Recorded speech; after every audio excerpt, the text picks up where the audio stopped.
Media Group station, live from the Comcast Business Studios. 97.5, The Fanatic.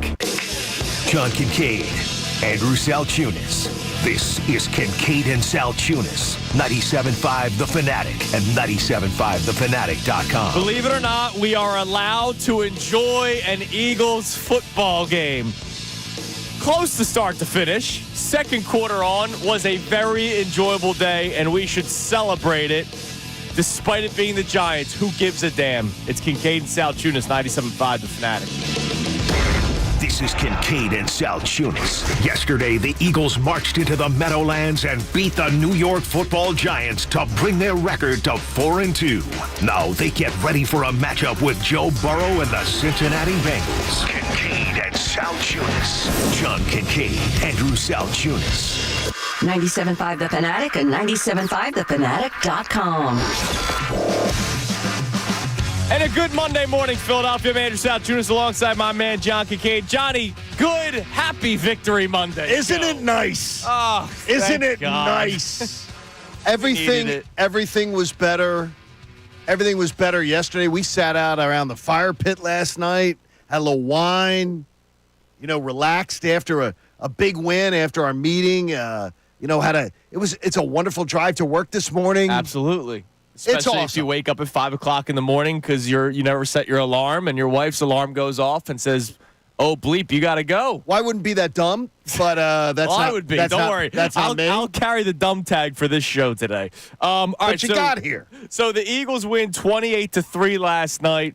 They beat up the Giants. Still no first quarter points for the Eagles. So 6 games this year where they've yet to score a point in the first quarter.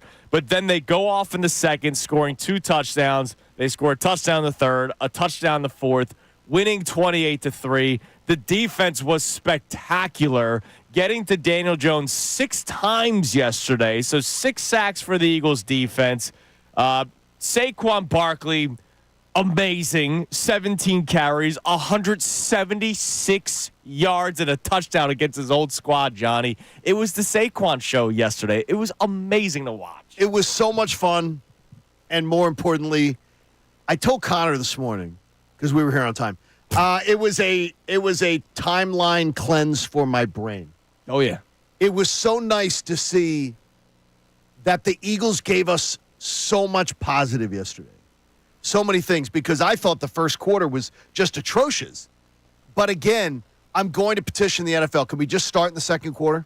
Yeah. Because from then on, it was a thing of beauty. It was. And you bring up Saquon Barkley right off the bat, and it's just him and the entire team.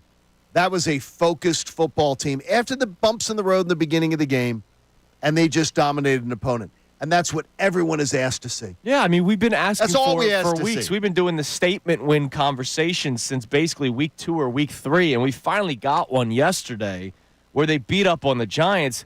And it's coming off of a week where there was nonsense that we had to talk about. We had to talk about the nonsense of the head coach. We had to talk about his antics on the sideline, his antics in the press conference with the kids at the podium, and notice they won yesterday and the kids weren't there. Maybe it was because it was on the road. I'm not 100% sure. But I don't think you're going to see it. I'm telling you, I don't think you're going to see it again. I know you've been saying that. Yeah, I don't think that's going to be happening. But all the nonsense just kind of got washed away. You said it perfectly. It was a timeline cleanser.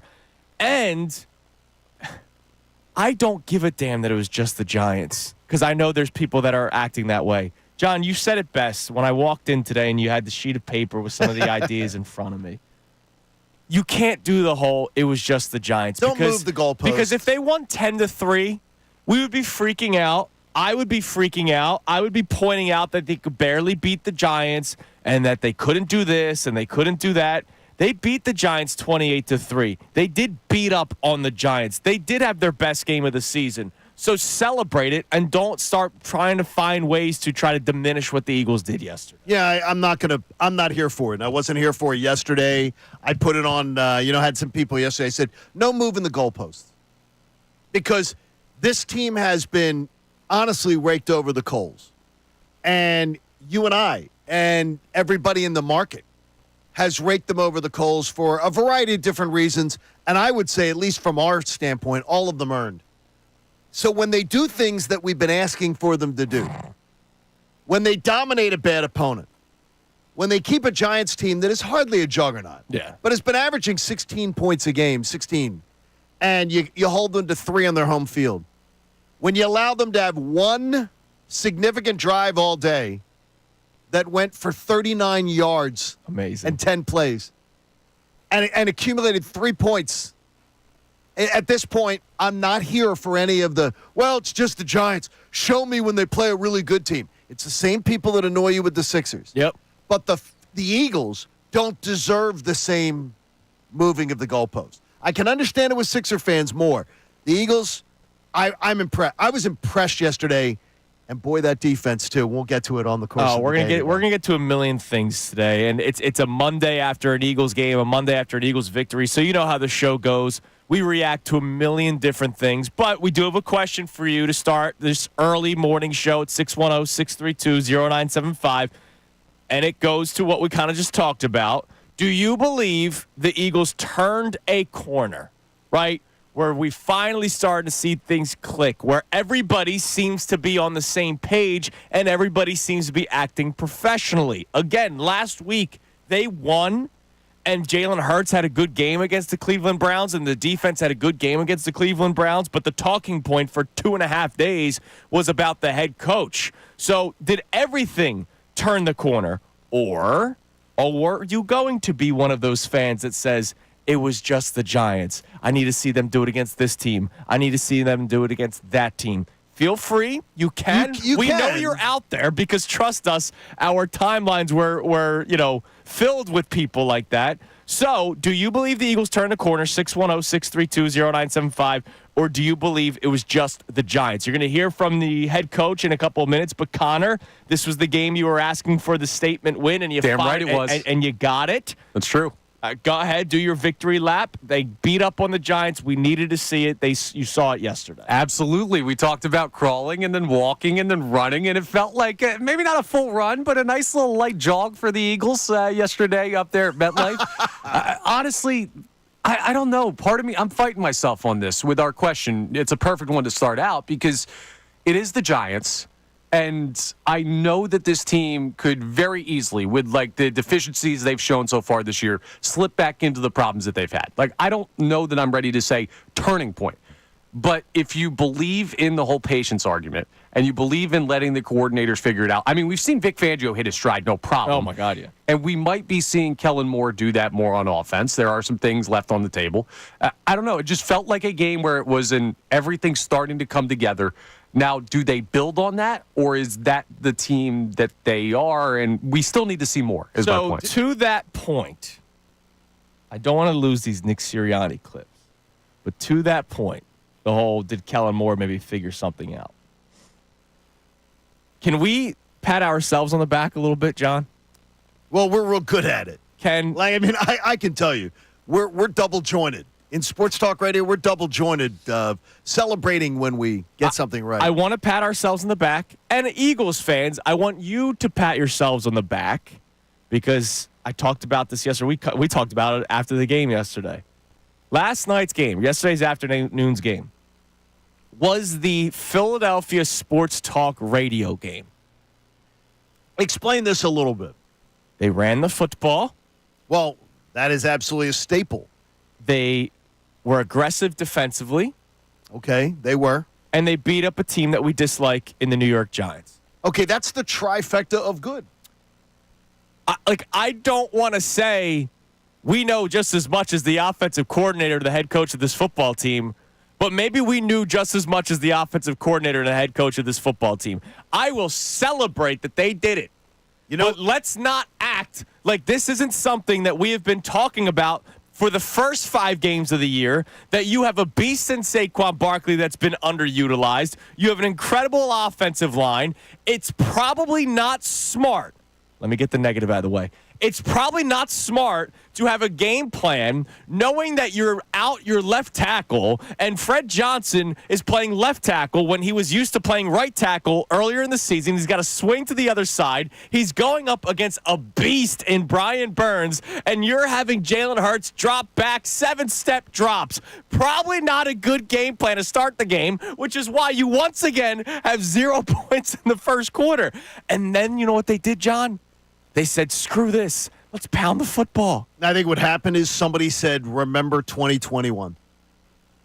That looked like a 2021 game plan. And it worked. It works.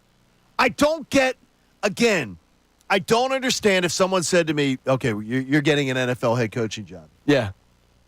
You're going to get this job, and you're going to be in one of the best markets in the country with one of the most talented rosters in the NFL. And there's going to be a desire to try to use a game plan that you've driven up on, you put on the whiteboard and you think could work. Whereas if you just stuck to the basics, most weeks you'd be able to win. I think a lot of egos won't allow coaches to do it. And I think that gets in the way with a lot of these coaches that try to be super sexy. It's too cute. It's too smart. Instead of just lining up, mano a mano, and doing what you do best. And when you don't have to put the ball at risk 25 times, 30 times, don't do it. I don't understand it. I don't understand it. I loved yesterday's game plan.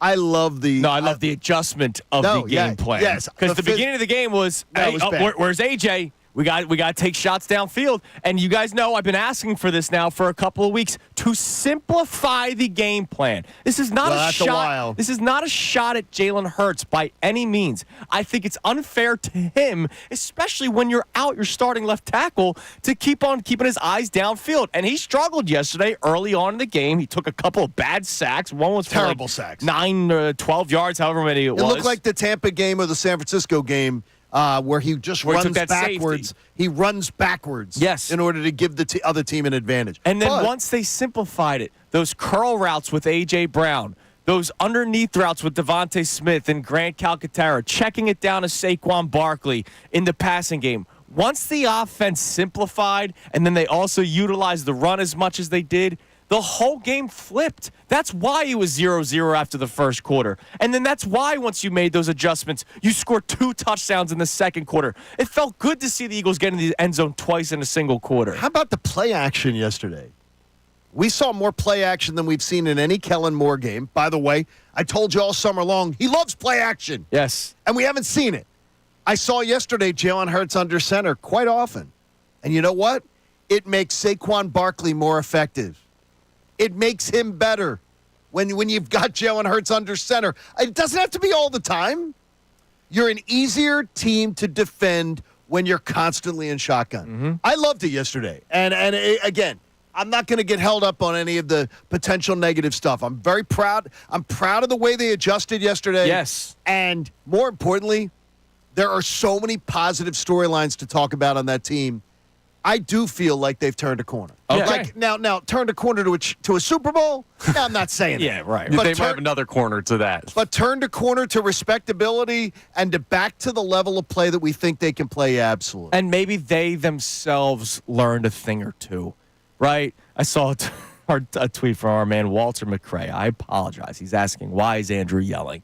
Because they did what we've been asking them to do. And I get emotional sometimes. You are a little emotional this morning for a big win like that. Well, no, it's a great win. I'm celebrating. It's a great win. What I'm celebrating, though, is we were right. This is what we wanted them to do. This is what we've been asking them to do. Sometimes football isn't rocket science. And sometimes I do believe head coaches or coordinators get into the lab too much. And they go, oh, man, let me come up with this incredible scheme, this incredible idea. Well, how about that stupid play at midfield yesterday? Right. The Saquon Barkley Wildcat? Right. It's so unnecessary, and it's so just, look at me, look at what we're doing. Look what we drew up this week. Just play the game. Just go out there and dominate Sometimes an the opponent. basics work. And yesterday, second quarter on, was the basics offensively. And that's why Jalen Hurts only had to attempt 14 passes. Is that crazy? Is he going to have to attempt 20 passes in other games in order to win? Absolutely. Sure he is. But He only attempted 14 passes yesterday. Saquon carried the ball 17 times. Kenneth Gainwell had a good game on the ground yesterday. 13 carries, 56 yards. You allowed your offensive line to push. You allowed your running backs to get going. Saquon Barkley, everyone knew what the storyline was. The storyline was Saquon's return in New York. So instead of overthinking it, they pounded him with the football. The basics worked yesterday. Stick to it sometimes. It was so much fun to watch Saquon Barkley dominate that team. And he handled everything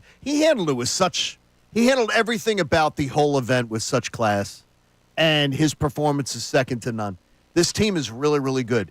This team is really, really good. And when they show you how good they can be, you just embrace it. Absolutely. Embrace it. But something we need to remember, too, like the basics, the important thing you said there, Andrew, was sometime. The basics. Yeah, this is all the time. Like once you get to this point where you can comfortably execute a game plan that does the fundamentals, which the Birds haven't done until this week on the offensive side of the ball. That's when you get in your bag a little bit. Like this is not all they're capable of. No. They can do more and build on top of this. So the whole shot play offense, you can start instituting those more the more comfortable you get with actually doing this and maybe doing it in the first quarter one of these weeks. So this isn't a finished product.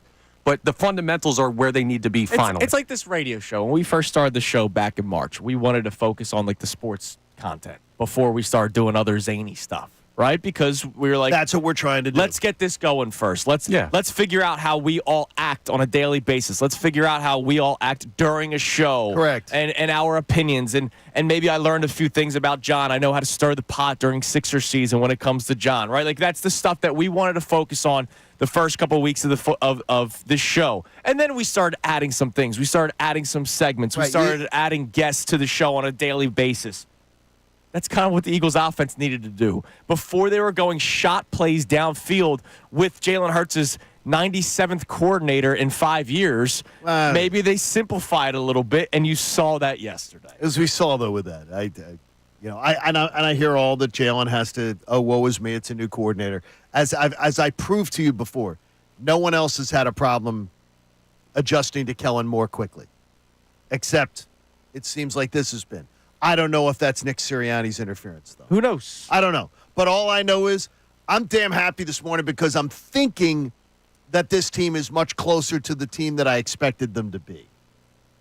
We will watch that materialize, but they seem to me much more what I expect them to be. All right, so our question today, did the Eagles turn the corner, or will you be one of the, I don't want to say miserable people. Naysayers. But will you be one of the miserable people or naysayers to say, it was just the Giants? And if the Eagles barely beat the Giants, you would be the first one to call in today and say, they could barely beat the Giants. Correct. 610-632-0975, the number to climb in or text it. Now, I want to play some audio from Nick Sirianni because I believe he turned a corner. Okay, tell me about it. Forcefully. Tell me about it. Like, is he turned a corner or the dog got, the owner took a little newspaper to the dog's behind or to its nose. Sometimes it's a way to learn, I guess. Here's Nick Sirianni after the game yesterday. The press conference. Let me do this. Yes. I thought he was tremendous in his post-game press conference. The only part I hated was when he was rattling off every practice squad player's name. Like, just get to the freaking answer. But other than that, his press conference was professional. I thought it was professional, and it's what we're all waiting for. It's all we're asking for, my man. Here's Nick Sirianni talking about how he put his head down following everything that transpired last Sunday in the press conference Monday where he had to apologize. Here he is talking about putting his head down and getting to work.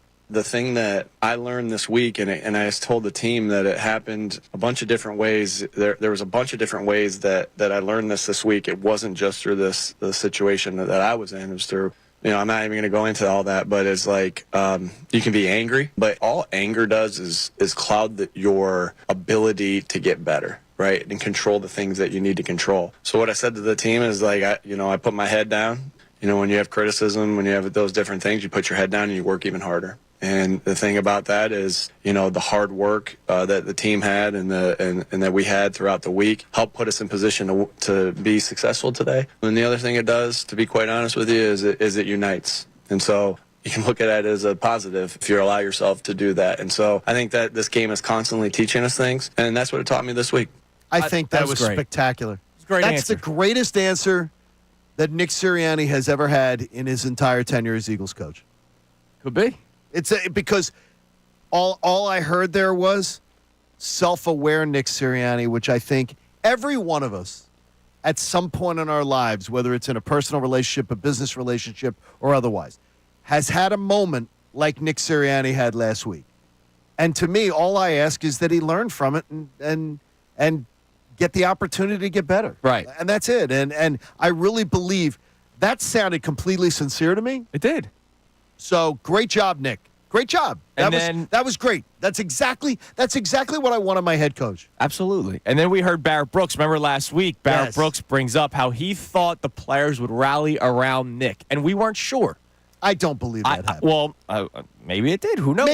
I don't believe it. All I know is they didn't rally around him during the playoff game last year, so is correct. I was suspect to believe what Barrett said, but Barrett knows a lot of these players. He's talking to people. So guarantee you that. Maybe there was something to it. Here's Nick Sirianni talking about how he knew the players had his back. In what ways could you feel the players getting your back this week?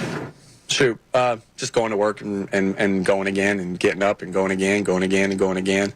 And I love these guys. I love this team. You go through things, and we've been through a lot of ups. We've been through a lot of downs, and it's controlling what you can control and ripping to the next one. Where's Nick Sirianni born? Again. Seriously, I thought I was back in Georgia. It's like when Brian Kelly all of a sudden had a southern accent. Seriously, where'd he come with the... My gosh. Hey, man, he had a good day yesterday. I did, Nick. And good for you, Nick. Good job. No, that's what we want of our head coach. Good job. I think it was a really impressive day for Nick Sirianni. It was a very impressive day for the Eagles as a whole. So let's talk about it. 610-632-0975. Do you believe the Eagles turned the corner, or will you be somebody that says it was just the Giants? Coming up next, you'll hear from the franchise quarterback, and not about his play. More on Nick Sirianni. You're going to love what you heard from Jalen Hurts, because maybe something was fixed between the two. Because all I know is the last couple of answers from Hurts on Sirianni have been much better than what we heard during OTAs in training camp. You'll hear that coming your way next. It is Kincade and Salciunas on a Victory Monday morning that we feel good about. 97.5 The Fanatic. Fanatic Sports Update. The Eagles finally get an easy win. I'm Connor Thomas, and this update is...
on a Victory Monday where we actually feel good, unless you are somebody that is saying it's just the Giants. So we would love to hear from all of you. Do you believe the Eagles turned the corner, or was that just the Giants, and was the previous week just the Browns? You can climb in at 610-632-0975 before anybody listening goes, typical negative radio. We're just asking the question, all right? We all believe they turned a bit of a corner here. All right, 28-3 is a beatdown.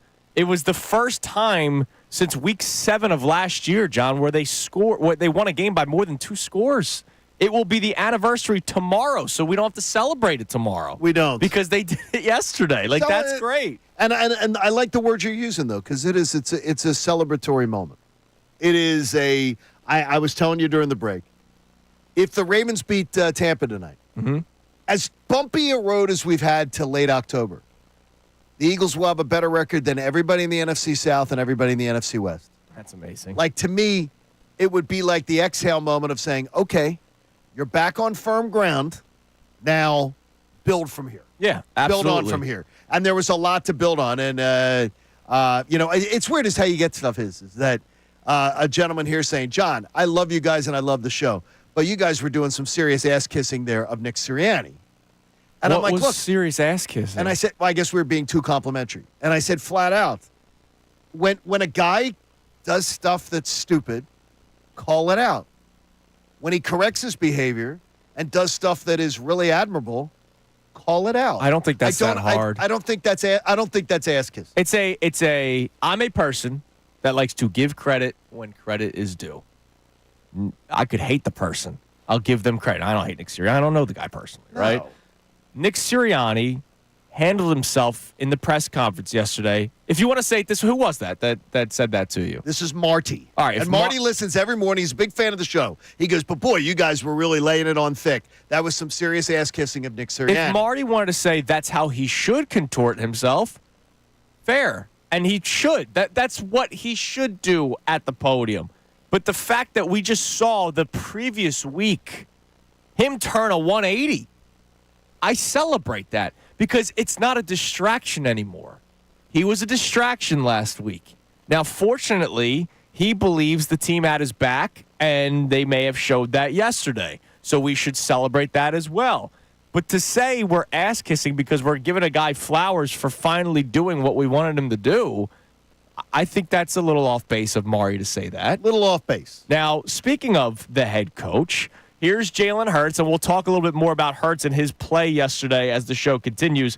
But Jalen Hurts, as we know, has had numerous opportunities to talk about Nick Sirianni, has never necessarily done it on a consistent basis where he gives him flowers. But now all of a sudden, over the last couple of weeks, we've heard good things from Jalen Hurts about his head coach. Take a listen. I've continued to carry myself in the same way that I have. Obviously, he knows that I'm behind him, and he knows that communication is important amongst this team sport, and he's been doing a really good job of doing that. You know, we talk about everybody dominating their box and trying to check off their box, given the roles that you have, and I feel like he's really come in with really good intentionality, and trying to deliver good messages for us to be focused and be on the same page, and he's also apologetic when he needs to be. I'm excited about the direction we're going in. I'm excited about the direction Coach is going in with everything, too.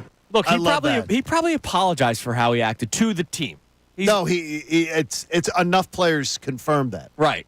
So that he did. Why, if you're Marty, do you not want to go, hey, good for you for doing that? I think he thinks that the guy got drugged through the streets last week and that now we're praising the guy. I think I would say to Marty, that's what you do.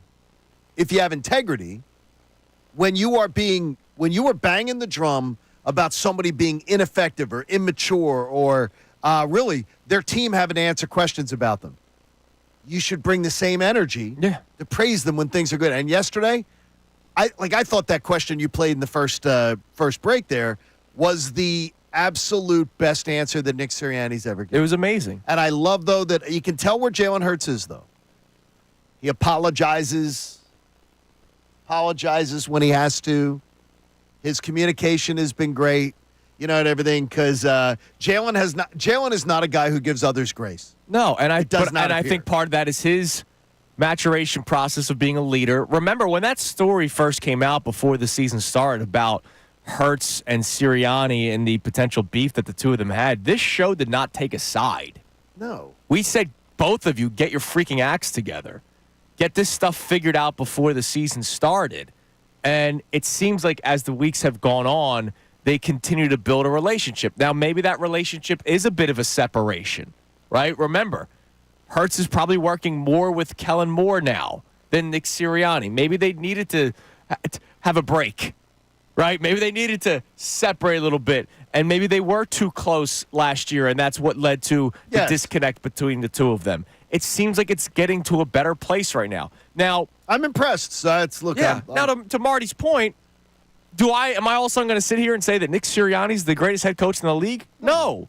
I still question a lot of the things that Nick Sirianni believes when it comes to this football team. I thought, again, the game plan to start the game was horrible yesterday. But I'm not just going to come on here the day after they beat up the Giants 28-3 and do what?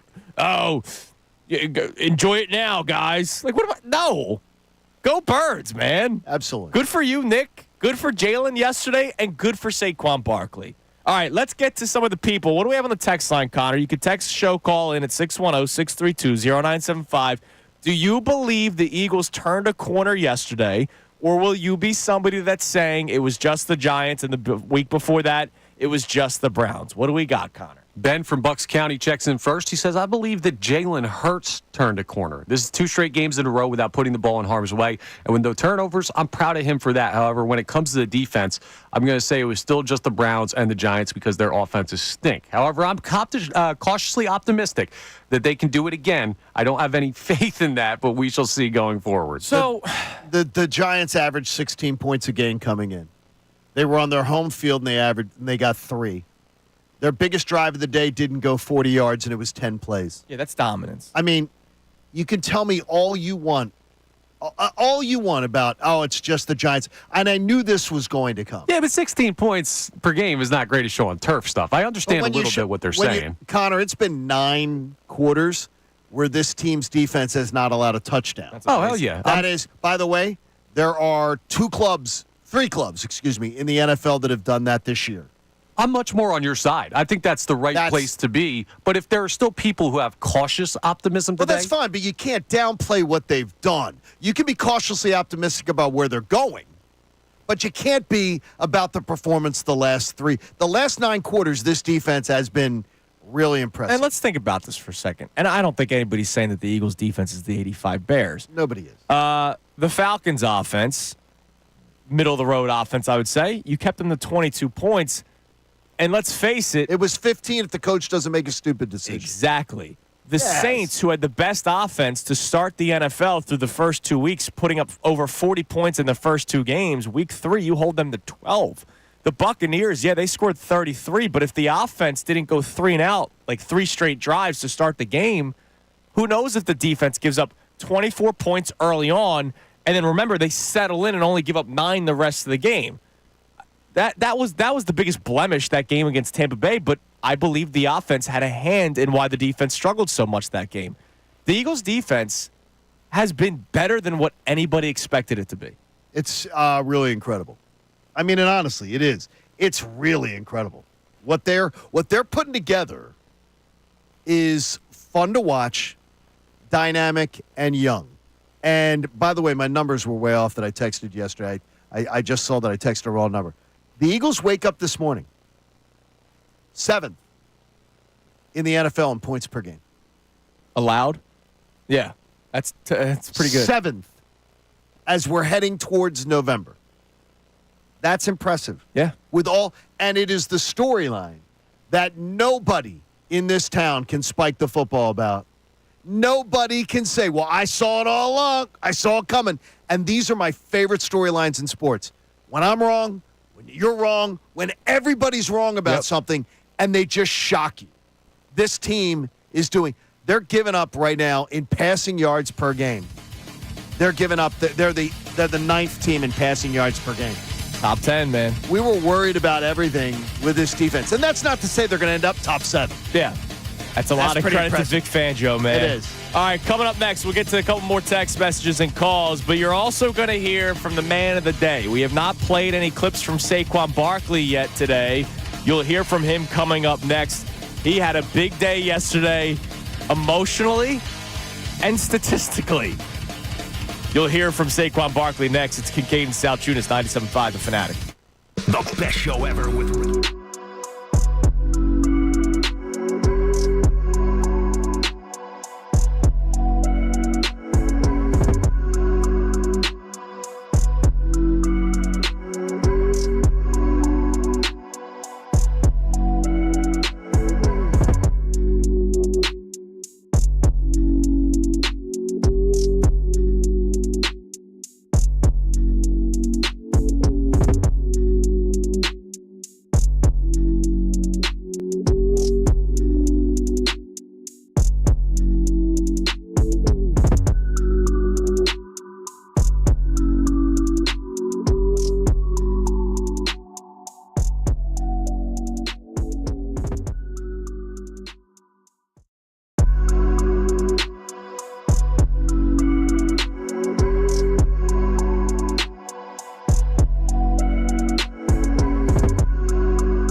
victory feel-good Monday morning, which It is is. nice. It is nice to feel good coming in after an Eagles game. And I want to celebrate that today with all of you. So do you believe the Eagles turned a corner, or was it just the Giants, just the Browns? Because I do know there are a lot of people that are saying that. I saw it all over social media. You saw it all over social media to the point where you jotted it down as one of our topics today. So we'd love to hear from everybody at 610-632-0975. But before we get back to the phones and the text messages, I do want to play some audio from Saquon Barkley, because that man yesterday, later on, very later on from now, 9:10. So, for those of you who are listening right now, you might not even be listening at 9:10, even though you should be. We hope you are. We're going to play the 5 best minutes from Saquon Barkley's post-game press conference yesterday. I couldn't stop watching it yesterday. Like, I put on his press conference. I was kind of waiting for Nick to talk, and usually when the players start talking, I kind of go do something, right? Let me play with Cooper because he has been non-existent in my life for the 4 quarters of football. I couldn't stop because he was amazing. The way he handled himself at the podium yesterday, the way he handled himself pregame, the special that we were a part of with ESPN, the way he talked about returning to the Giants, and just everything that surrounded his return to MetLife yesterday. And then he averages 10 yards a carry, scores a touchdown, 17 carries, 176 yards. Here's Saquon Barkley at the podium yesterday following the Eagles' victory. I guess probably more within game. I probably talked a little more today than I usually do. But, I think I did a really good job of being locked in through the week. Right now where I'm at mentally, just focusing on my preparation, focusing on the little things. Staying consistent is the reason why, when I go out there and I'm getting booed or whatever, I didn't remove myself from the moment. I'll stay locked in the moment the whole time, and I got to continue to do that for the rest of the season. I love that. I love the answer. It's great. And he was great locked answer. in yesterday, man. He was tremendous. And thank you, Eagles coaching staff, for realizing after the first quarter, yeah, we can hand the ball to this guy. He's averaging 110 yards a game rushing. He's Yeah, we averaging can use 110 himself rushing, which is pretty incredible. I expected him to be more of a pass catching threat for this team, but when you just hand him the ball and it's low stress, It's still working. make it work. He's unbelievable. He absolutely It's has unbelievable been. to watch. All right, so the Eagles turned the corner. Or was it just the Giants and Browns? Let's go to Isaac in New England. Isaac, you're on 97.5 The Fanatic. Hey, good morning, gentlemen. How we doing? What's up, Good to hear Isaac? from you, Isaac. Hey, so I'm actually on my way home from the game yesterday, so I apologize for my voice. I love it, dude. I love it. But I got to say, going into the game yesterday and obviously watching where Vegas had the game, I was really nervous going into the game. And my thought process was, is Malik Neighbors going to have a game against our defense? And I got to tell you, after being at the game, watching the game, and seeing how we played, I do feel we've actually started to turn the corner. All right, what were some of the things that saw- you saw? You were in person, so what were some of the things that you saw that you go, you know what, this is finally the team we expected to see this season? All right, so let's just skip the first quarter altogether. But starting in the second quarter, you saw them running the ball. You started seeing them making good decisions. You started seeing our defense actually making tackles. You saw our defense getting to the quarterback. And we weren't playing from behind. And the problem I've always seen, and especially this year, is that when we get behind, we abandon the run. Sirianni starts to coach scared. And what I said to my buddies and my family that I was with, I said, this is starting to feel like a Kellen Moore game. We're starting to see things that are a little bit different. We're seeing us really effectively run the ball.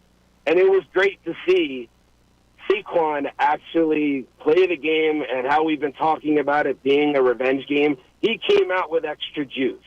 And we didn't have to see Jalen Hurts have to be the Jalen Hurts we've seen for the last 5 games.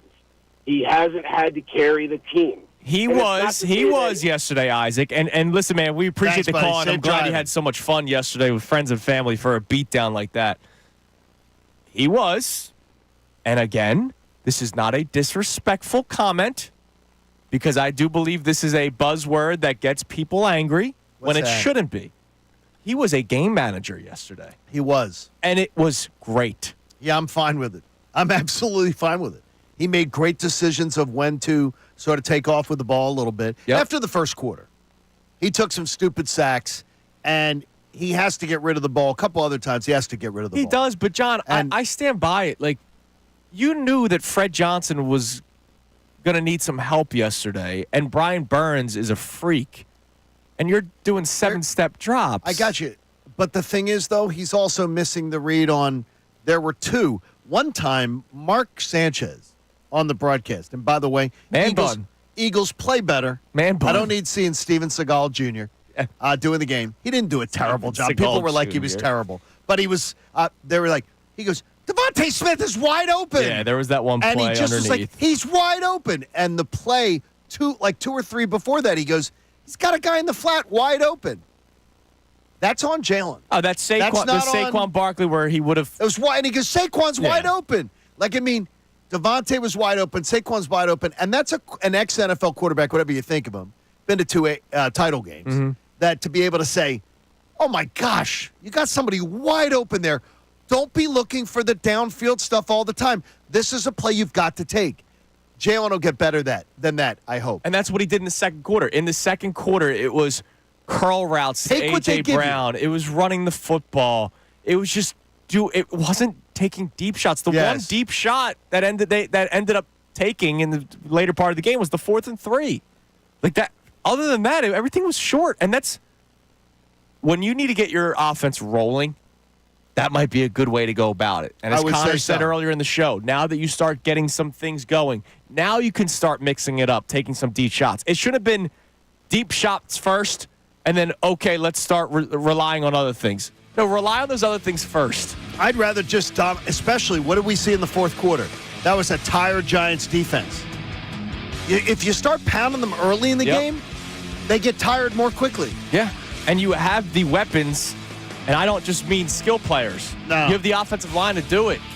All right, coming up next, we'll talk a little bit more about Jalen Hurts, because I know he was a hot-button topic yesterday because he did struggle early on, and then I think he played admirably as the game continued. He only had to attempt 14 passes in this win yesterday, but he was 10 of 14. Once things started going well, he started clicking. So we'll talk a little bit more about Jalen Hurts coming up next, and we'll get to more of your texts and calls. Did the Eagles turn a corner, or was it just the Giants, and the previous week just the Browns?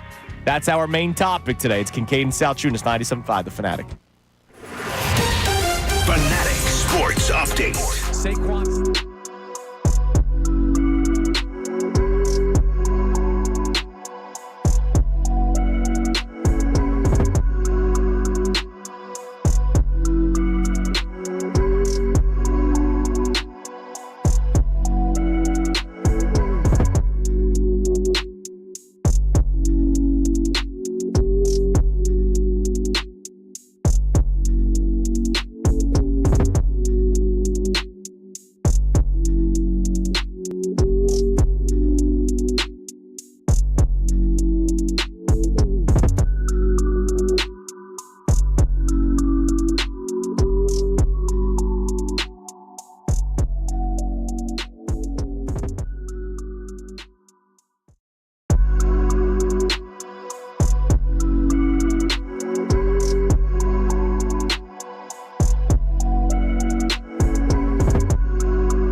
Monday morning, a refreshing Victory Monday morning. And, of course, Football Mondays on The Fanatic, presented by Pierce Phelps Bryant Heating and Air Conditioning Contractors. Visit nopaybryant.com. Refreshing weather-wise?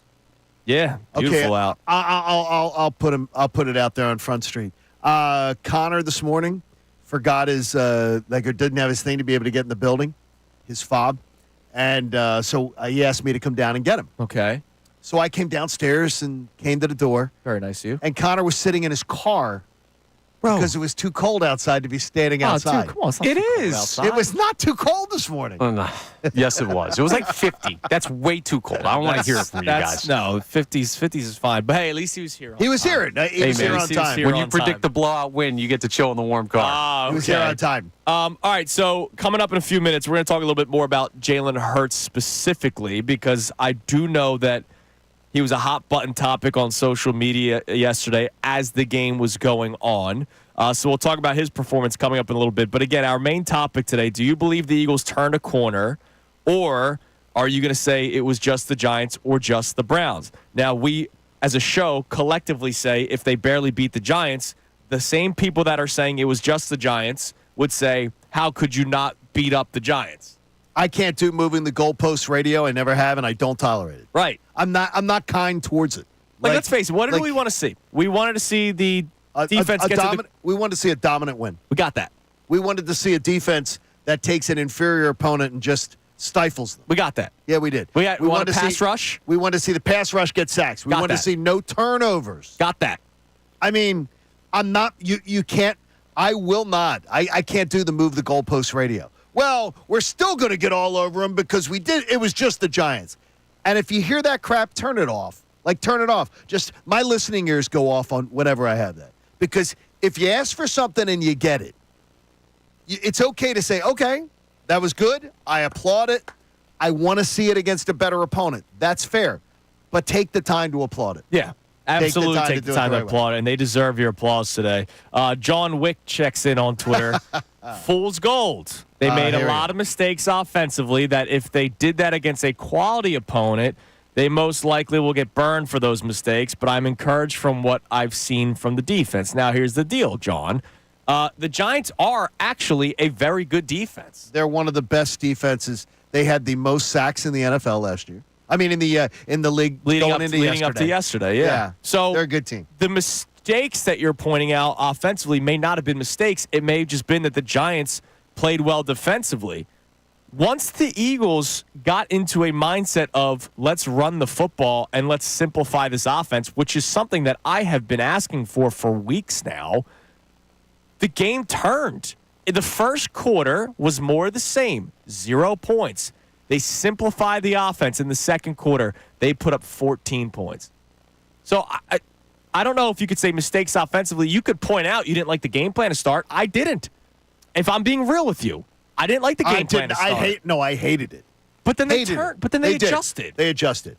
Do you realize the Eagles are 8th in the NFL in sacks?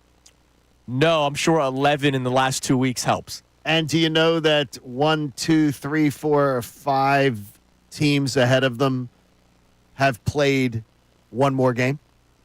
Oh, wow. How about that? Like the Eagles are one of the best sack teams in the NFL. That's good. They are amongst the best sack teams. Now, the New York Giants have 31. Yes. To the point. Yeah. They have 31 sacks already. That's incredible. Absolutely incredible. But just to put it that way, the best teams in the NFC. And oh, by Minnesota, the way. 24. The Detroit Lions, same amount as the Eagles. Yeah.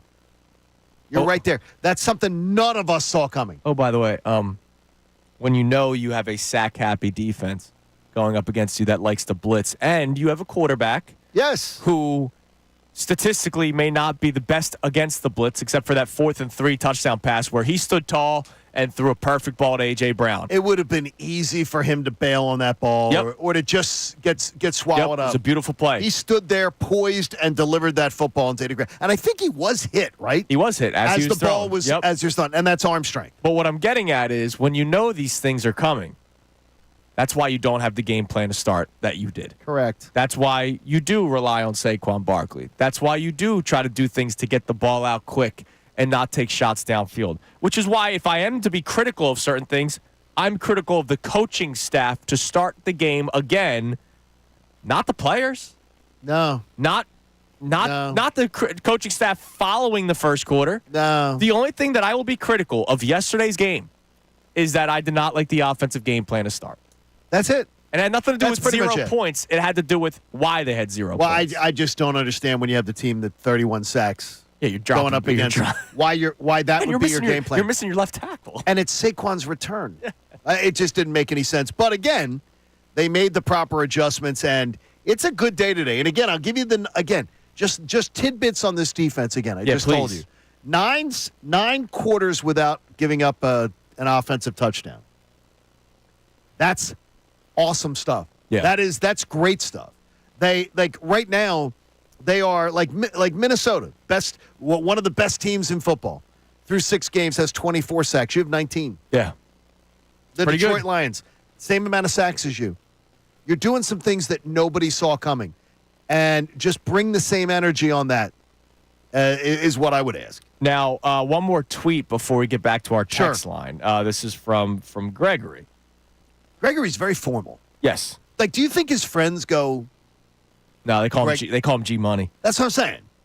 Like when he goes to the office, when you see him Monday morning, he comes in after the weekend. Did they go, "Hey, Gregory, did you have a nice weekend?" Or did this go, some "G"? people like full names, man. G, what's up? G Dog, G Baby, G Dog. We'll call him Gregory till he gives us permission. So Gregory says on Twitter, there is no corner to be turned. It's a week-to-week thing.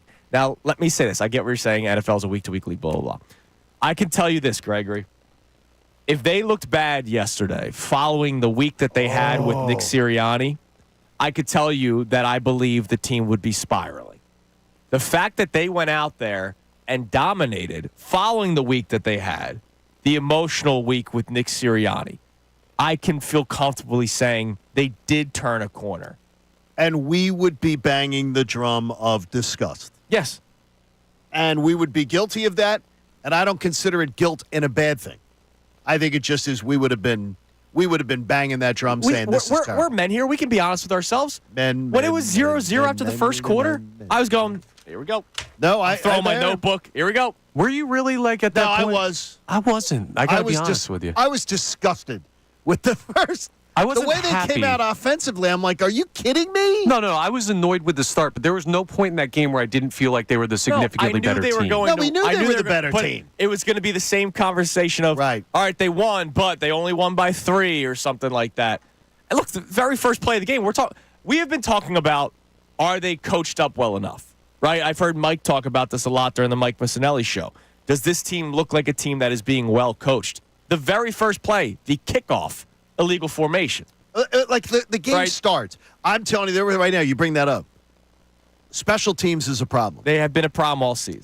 They are not. The special teams does not look well coached. And I am a coward, and I'm a bit of a wussy boy when it comes to this. I hate Cooper DeJean returning punts. Really? Well, can I tell you something? He's fantastic. He's fantastic. He's fantastic because of the fact that I'm watching him play on the defensive side of the ball. You don't get hurt. And I don't want him getting hurt. He is.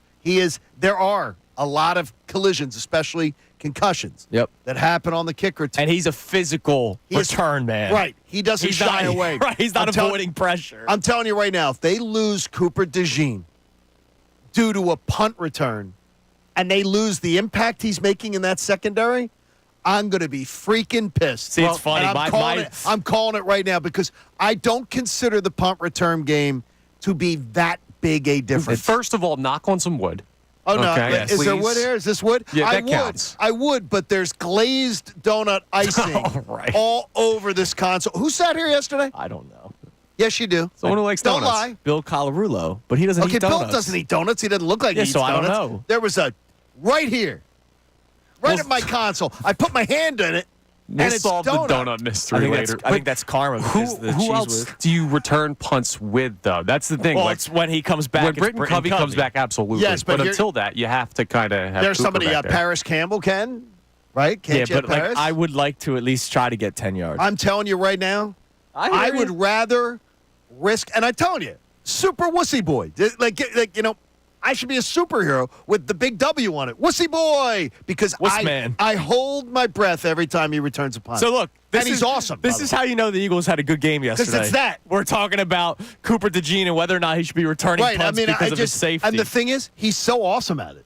He's great at it. Yeah. But it makes me anxious because every time I'm holding my breath going, please don't get hurt, young man, because I am having so much fun watching him and the anonymous man, Quinyon Mitchell. Oh my God, he's a beast, dude. And he laid a lick on someone yesterday too. I didn't know he had that in him. Man, that was something. That was something in the toolkit. I forget who it was. It might have been Bellinger. It was over the middle of the field. He just laid a lick on somebody. It was an incomplete pass, but he still took a shot. And I said, "Damn, I didn't know that about you, Quinyon." Here's the best part.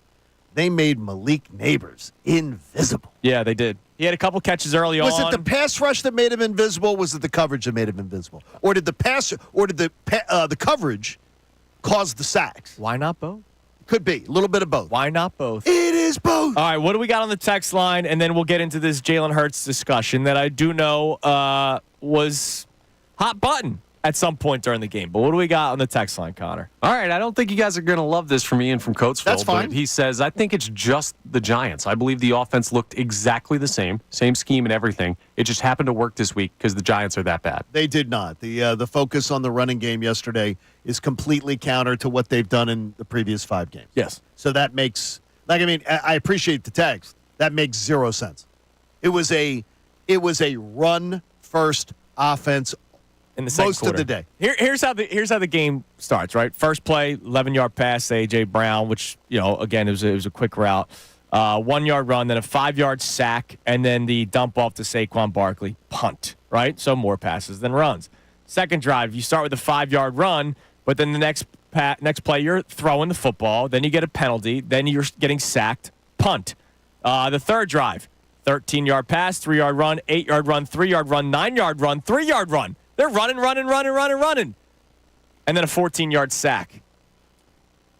And that, obviously you have to punt.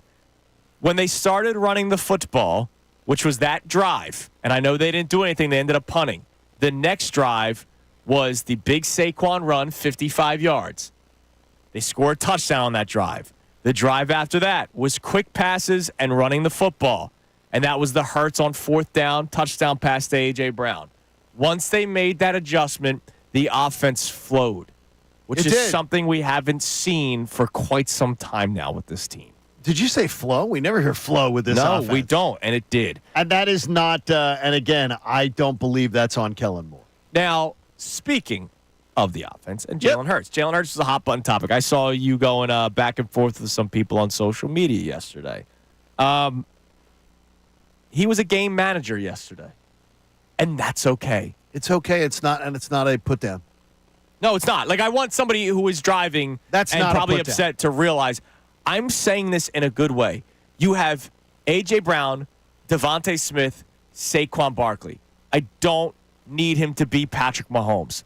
Patrick Mahomes has to be Patrick Mahomes with a washed Travis Kelce, Xavier Worthy, Juju Smith-Schuster, and Kareem Hunt, right? Patrick Mahomes has to be Patrick Mahomes. Josh Allen has to be Josh Allen this year. Yeah, he gets Amari Cooper now. But before Amari Cooper got there, people couldn't name me 2 of their receivers on that team. Jalen Hurts doesn't have to be Superman with what he has around him. And that's okay. It's okay. And more importantly, I'm so impressed with the fact that the poise that he's showing, the composure that he's showing. And did you hold your breath on any of his throws yesterday? No. Not one throw did I say, oh, you're lucky that didn't get picked. Because I don't believe when he gives those one-on-one opportunities, especially against like the 5th or 6th D back of the Giants, which, by the way, was a great vision of Jalen in the offense to go after him with the A.J. touchdown. I'm not worried about A.J. Brown in one-on-one getting picked. Because physically, I think he's going to either work his body that the guy doesn't get to pick it, or he'll adjust back and be a D-back. Right. To make sure that nobody gets it. Yeah. But I thought once the offense started flowing, and he was able to just, again, throw quick passes. Like, I don't think he needs to take these deep shots downfield. Do them occasionally to keep the defense honest. And that 4th and 3 was a great throw. It was beautiful. Don't understand. But don't do that every drive. Nah. Don't understand it. The offense was moving yesterday for a reason. because they weren't asking him to do too much yesterday. So many good things to talk about with this team. So we'd love to hear from you. 610-632-0975. Was it Jalen Hurts' best game of his career? No. Didn't have to be. 10 of 14 for 114 yards and a touchdown. He didn't play in the fourth quarter. When did he come out? No, he didn't play at all in the fourth quarter. Yeah, like that's awesome. That's great. That's 21 and 22. That's what we saw. Games. Exactly. Yes. All right, what else do we have on the text line, Connor? We also have another check. We've got a lot of people checking in that are a little negative after this game, believe it or not. Okay. But David in Cincy brings up an interesting point. He says, I find it ironic that some fans are unhappy with Hurts for taking some sacks in that game. He's finally making good decisions and not trying to be a hero. This team wins when he doesn't turn the ball over. In my mind, he did exactly what we've been asking. People need to stop moving the goalposts on this guy. You can throw the ball away. That's ridiculous. You can throw the ball away. You can avoid there were at least two opportunities yesterday that he was the reason for the sack. Yeah, the 14-yard sack. He's clearly the reason. You can't have that. No, I'm not going to cheer that you didn't throw a pick when you ran backwards for 14 yards and took a sack. Well, that doesn't make any sense because he did not have to do that. He didn't have to do that, but which one would you rather have? I'd rather the 14-yard sack than the Would you turnover. rather have a stick in the eye or would you rather have a hot poker in your ear? John, when I've had a hot poker in my ear for a calendar year, I'm taking the stick in the eye. Yeah, it's something different. I'm not. I'll applaud Jalen Hurts, and I have this morning a lot of day. I'm not applauding him for that. Hey, he took a 14-yard sack. That's a lot better than throwing an interception. Yeah, that's it. A big steaming pile of dog poop would be better. Well, he was more careful with the ball yesterday. Yes. And I celebrate that. And we appreciate it. Here's Nick Sirianni talking about Jalen Hurts following yesterday's game. I think he's just really emphasized the things that he wanted to work on and that we needed to work on for the success of the team. And so that's something about Jalen Hurts is that anything that he feels that or we feel or anybody feels that we need to get better at, he's going to work his butt off to do so and really admire him for that. And look, maybe that has been a point of emphasis recently, not turning the football over when it was the most turnovers in the NFL over a span of, 22 games at one point it was. I don't know if that still stands true this later into the season, but he's cut down. No turnovers over the last 2 games, and here's Hurts himself talking about it. That's been it's just important playing a position, obviously, but just playing team football, playing complementary football. Every team out there in the league wants to take the ball away, be explosive on offense. Defensively take the ball away, be explosive on offense, and then obviously take care of the ball on that side of the ball. And I think, we're still testing our efficiency, and that matters. I think we're climbing in the right direction. We just need to continue to build. Everybody knows, what type of ball we're capable of playing. That's why we're held to that standard from everyone. So the reality is you just need to continue to climb. I mean, it's to me, it's no surprise that in the last 2 weeks where Jalen Hurts has played better football, it's been after the team's made adjustments after the first quarter and not trying to do too much offensively. Sure. It's no surprise to me. That's not bad. I don't have any problem with that. And maybe that's something they need to continue to work on before they start going for explosive plays again. I liked 2021 Jalen Hurts, honestly, the game manager better. Like right now, I'm glad to see it. To see it. It's not a bad thing. It's not. I don't think that's an offensive thing to say. It's something that helps this offense move. So stick with it. All right, coming up next, let's focus on the defense a little bit more. We've talked a lot about the offense and the defense, but I want to show some love to the defense. I know Nick Sirianni did yesterday, and I want to highlight one of the young dogs, dude, because he had the best game of his NFL career yesterday. A lot of guys should be celebrated. WGS? Yes. Interesting. DAWGS. One of those young dogs had the best game of their lives in the NFL yesterday. So let's celebrate the defense. We'll get more of your reaction. Did they turn the corner, or are you saying it was just the Giants and it was just the Browns the week before? It's Kincade and Salciunas, 97.5, The Fanatic. Fanatic Sports Update.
7:31 on Kincade and Salciunas on this Victory Monday morning. A football Monday on the Fanatic presented by Pierce Phelps, Bryant Heating and Air Conditioning Contractors.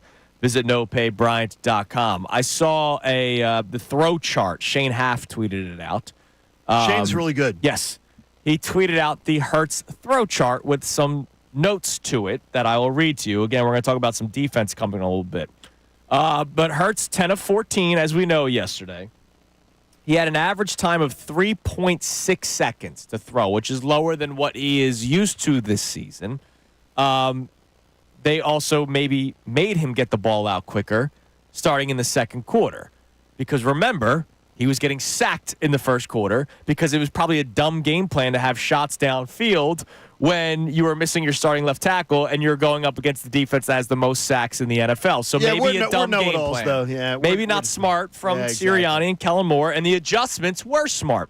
So 10 of 14, 3.6 seconds was the average to throw the football, and the average depth of target was just 9.3 yards.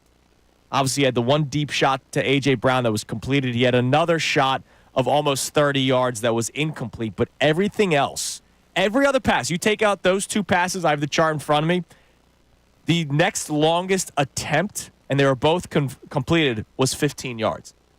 Everything else was within 15 yards. And he mentions that the expectation of completion was plus 13%. So we talked about how there were no bad throws yesterday that you go, oh my God, he's lucky that didn't get turned over. 0 turnover-worthy plays according to Next Gen Stats. Yeah, I never worry. I don't know about you. I never worry about A.J. Brown one-on-one. I'm not worried about a D-back. No, but like even the route, like the throw wasn't bad or anything like that. It was really He was really a nice. game manager yesterday, and it worked. And that's what they should continue to do. And that's me saying it respectfully. It's not me saying, oh, man, Chase Daniel just needs to go out there and be a game manager. No, Jalen Hurts has weapons at his disposal, and he himself is a weapon with what he can do with his legs. He had another great run yesterday. Lamar Jackson is an MVP candidate yet again. Yes. They are leading with the run. Yes. They're leading with their big back. That's dictating everything. Yeah. Then the passing game comes off of that. I don't know. It can be done. It's not rocket science. It can be done. It really is. Especially in yesterday's situation, it's not rocket science to come out and say, hey, Saquon, here's your day. Yeah. Let's have it. Right. Let's have it. Absolutely. All right, so I want to play this clip from Nick Sirianni. Here he is talking about the defense. And, again, he had a good press conference yesterday. He did. He spoke glowingly of the defense yesterday. And then we're going to talk about one of the dogs that had the best game of his NFL career. Here's Nick Sirianni. Vic Fangio is one of the best coordinators in the NFL for a reason. That guy is always grinding to help the team get better. And so I can't say enough good things about Vic. I love that he's our defensive coordinator, and he grinds to put those guys in positions to succeed. And it was on display today. Like, Vic's a stud. I mean, there's really nothing else to say about it. Like, he's been a stud for decades, and that's pretty incredible. And so can't say enough good things about him. Was really excited about how the pass rush felt like we captured some mojo in that pass rush. And it's been the second game in a row where we've really got after the passer, and just a credit to the team defense, because that wasn't just the D-line. There was good coverage in the secondary going on. Mojo. I love the word mojo. Good mojo. And Vic Fangio got his flowers, deservedly so. And he mentioned it wasn't just the guys on the line of scrimmage. Nakobe Dean had the best game of his NFL career yesterday. Nakobe Dean, I saw him have that game 5-6 times in his career at Georgia. Right. In the last 2 years that he was there. That's what we're waiting to see. That's the kind of game we're waiting to see. And maybe Vic Fangio, the incredible defensive mind that he is, Nakobe Dean in coverage leading up to yesterday has been bad, right? He's not been good in pass coverage. But you saw Vic Fangio go, you know what? Get after it. Blitz. And he did. And he was great at it. He made tackles. He made tackles behind the line of scrimmage on running backs. He sacked Daniel Jones twice yesterday. I think that is so observant of you, because I have a friend of mine who is a broadcaster for Georgia, who literally said to me, oh, they're finally deploying him in the way that his skill set is built for. They're finally letting Nakobe do things that he's good for. So the radio guy knows a thing. And let's just say that maybe this person has talked to Nakobe and talks to him often. Okay. That maybe he's now being exploited for. Look, he's never going to be a great guy in pass coverage. No. It's just not going to be his thing. And if you didn't know that when you drafted him, I think that's why he fell to the third round. Could be. That, to me, that's what I would believe.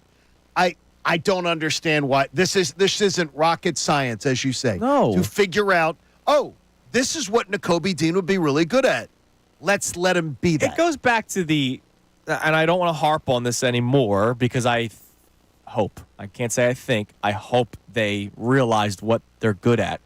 When Nick Sirianni a couple weeks ago said teams don't know their identity through the first 4 games of a regular season, I call baloney. Maybe young teams, maybe a Jaden Daniels-led team. Teams with a Super Bowl aspirations. Yeah, you can't say that. Come on, Nick. I watched, again, the Detroit Lions yesterday. Stick to their game plan, stick to their identity, and they beat the undefeated Vikings. So I'm hoping that maybe they're starting to find the identity of this football team, the strengths of this football team, which is running the football. Not asking Hurts to take deep shots every single possession, but maybe a couple of times in the game. And then defensively, knowing what the strengths are of some of the players. And if Nakobe Dean's weakness is pass coverage, which it but is, his strength is getting after the quarterback and sending him, why not do it more often? I think and this is not a pass for Nakobe Dean. Nakobe Dean has not been good. No, he has not been. Good, not but this. He has not been good enough. And he's had weeks where he's just flat out not been good. But Nakobe Dean is showing you what he can do. Play to his skill set, and Vic Fangio is smart enough to do this. Yeah, and yesterday was his best game of his NFL career. It's fantastic. So I wanted to take a moment to highlight that yesterday because I know Nakobe Dean's been a guy that a lot of us go, oh, man, he's one of the Georgia Bulldogs that isn't playing well. Jalen Carter, 2 sacks yesterday. Jalen Carter has had now 3 games this year where I think he has been a public menace. And that's what I've wanted to see all along. Yeah. Where he has just been, he's nasty the way he throws people around. He really is. He is facing one of the highest double-teamed players in the NFL also. I think that's a disrespect to his other teammates. Maybe. When other teams are scheming against the Eagles, they're saying, we've got to stop him. Jalen Carter is the guy that they are trying to make sure. One of the most double-teamed players in the NFL. Well, when he shakes him off, and he has, it's coming together. Yep, 2 more sacks yesterday for me. Absolutely. I'd wet my pants if he was coming at me. Like that, I seriously would be like, are you kidding me? He's a big dude. He will hurt you, John. And he's crazy looking. He will hurt you. Crazy. All right, give us another text there, Connor. You can text the show or call in at 610-632-0975. Did the Eagles turn the corner, or are you somebody that's saying it was the Giants, it was the Browns? Like I saw a tweet earlier from somebody that's celebrating the victory. Quentin said it feels. So Quentin is celebrating the victory. He says it feels different. I think they turned a corner. That being said, Bengals will be dangerous next week. So I think part of him thinks they turned the corner, but part of him is also still doing the whole Giants-Browns thing. Okay, now the people at Toastmasters, the public speaking people that teach you about doing things, would tell you that the but negates everything you say before it. Oh, he never said but. What did he say? He said it feels different. I think they turned a corner. That being said. Well, no, that's the same thing. It's the same thing. Are you turning into a language guy too? I think make statements that you believe in, and it's okay to have the second statement. It's okay. Just don't downplay the first. Don't downplay the first. Yeah, absolutely. So we've got a check-in here from Edwin. Well, he says good morning to us. Hello, Edwin. That's a very formal name, too. It is. I know an Edwin. He says, did the Eagles turn a corner? I'd say for the most part, yes. Granted, it's the East Rutherford Tinies, and they have Danny Pennies at quarterback. But the offense showed a glimpse of how dynamic they can be. And the defense throughout the majority of the season has been a pleasant surprise. All in all, I can't really complain about yesterday. The funny thing is, the Pennies. I don't think I've ever heard that one. I swear to you, I've never heard that. Yeah. I'm not going to go dynamic offense. Saquon Barkley had a dynamic day. Well, he's part of the offense. Right. No, but it's not like they weren't the greatest show on turf yesterday. I'm not asking them to be. I'm asking them to sustain drives. I'm asking them to get into the red zone and then score one in the red zone like they did yesterday. They're not the greatest show on turf. They don't have to be. That's the most points the Giants have given up all year. So I'm just saying. It was a great day for the Eagles offense. It was a great day. All right, coming up next, we get some more text messages from you. Don't forget, coming up at 8 o'clock, the Monday morning radio host, we will react to Nick Sirianni's post-game press conference, and it's going to be joyful. And we're not going to rip Nick for 10 minutes. Play well. I like this. And then Andrew DeCecco joins us at 8:10 as he does after every Eagles game for his DeCecco, and he tells us what he thought about the game yesterday. So we can't wait to talk to Andrew coming up at 8:10. It's Kincade and Salciunas right here, 97.5 The Fanatic. Tyrone Johnson. The Eagles had just beat the damn Cleveland Browns at home.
Salciunas, 97.5 The Fanatic.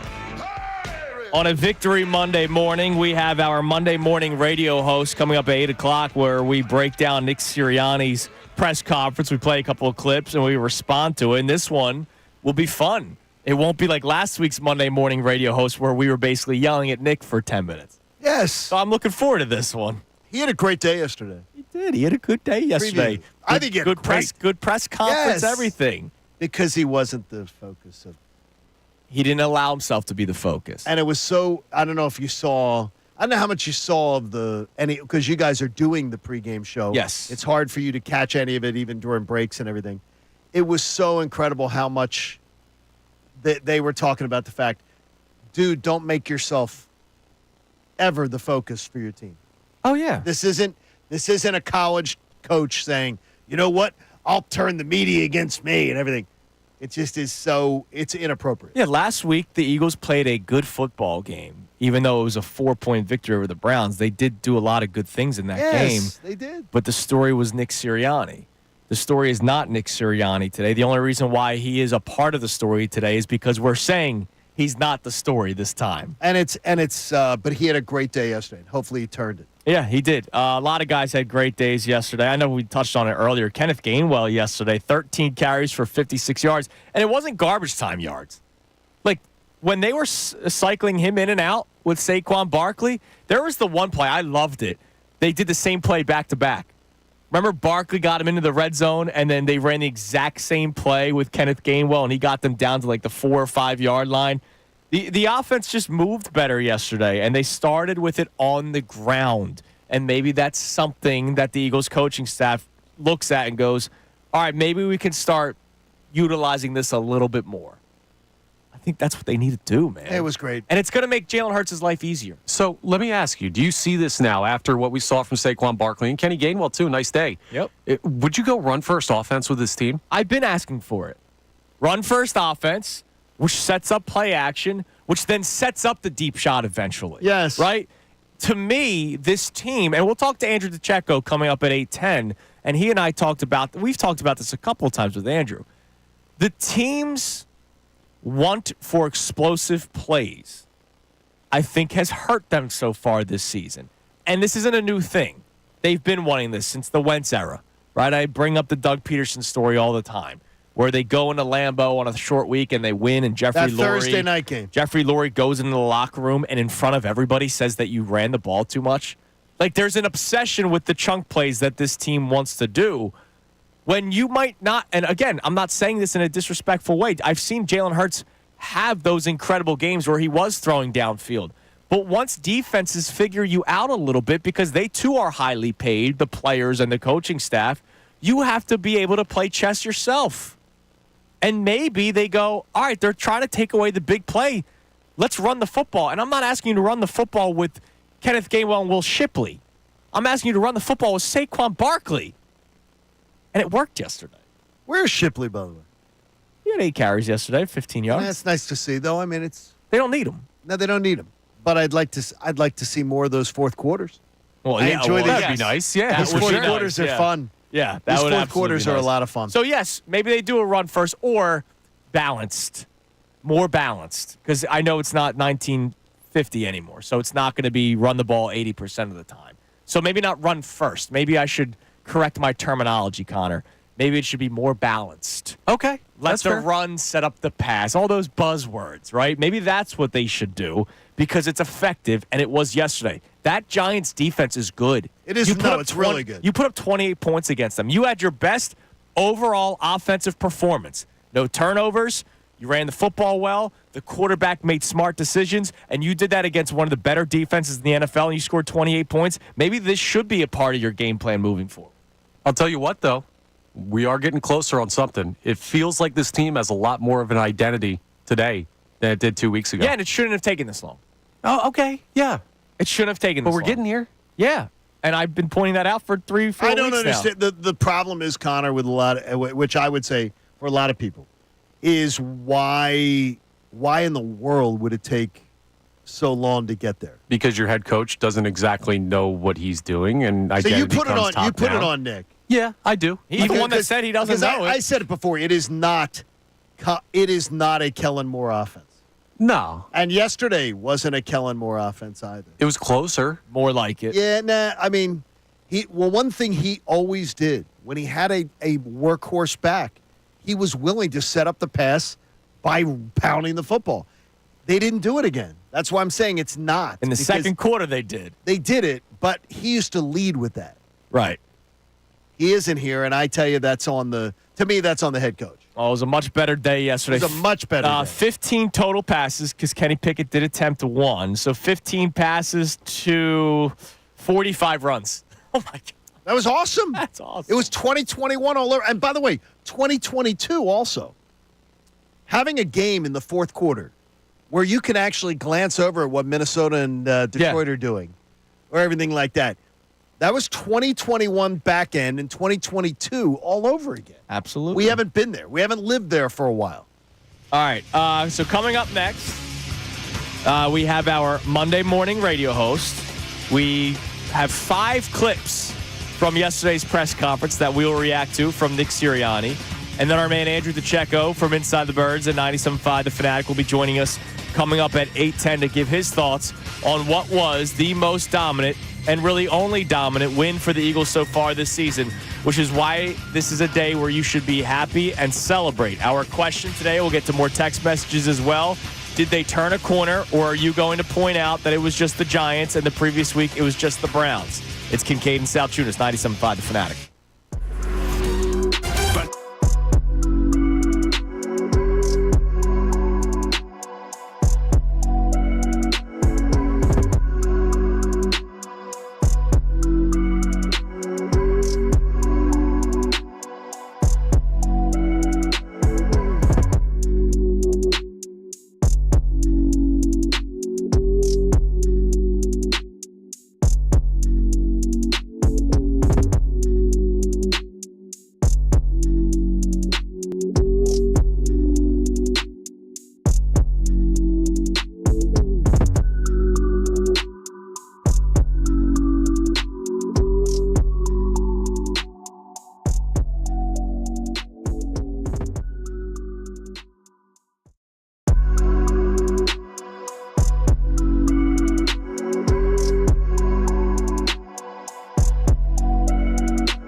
a.m.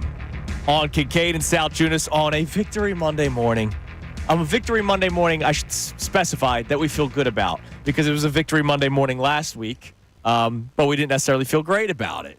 But this week, we do feel great about it. The Eagles played good football, both sides of the ball, once the second quarter started, at least for the offense, and they changed the game plan. They didn't have Jalen Hurts dropping back 7 steps against a blitz that kept on coming because you were missing your left tackle. Bad game plan to start. They adjusted. I give them credit for that. The defense was tremendous. And we've had a lot of fun talking about a good victory so far today on this Football Monday, which is brought to us by Pierce Phelps Bryant Heating and Air Conditioning. Visit nopaybryant.com. Andrew DeCecco joins us at 8:10, but it is time now for the Monday Morning Radio host. Now, the Monday Morning Radio host on 97.5 The Fanatic and 97.5thefanatic.com. All right, so our expertise is reacting to what is said, even though we're football guys, but people don't want to believe that we know what we're talking about when it comes to the game, but I think we know what we're talking about when it comes to press conferences, Johnny. So that's why we do this every single Monday, the Monday Morning Radio host, where we react to what Nick Sirianni said after the game. And we'll start off with this. Obviously, Saquon Barkley was the big story. Here he is talking about Saquon and the game plan yesterday. I thought, obviously Saquon's run that burst out of there. Really good run. Good job by AJ on the perimeter. Good job by Lane and Cam to sort out the game that the game that they were doing. But I think that's what opened it up. So he's talking about Saquon Barkley and how that run early on kind of got the team going. I also think that lick that he laid on whoever that corner was on that check down where he dropped his shoulder. He got 6 extra yards on that. Yeah. So he drops his shoulder and hits him. And then here's Sirianni talking about the game plan. Now, this is one thing that I will be bothered by, so be prepared.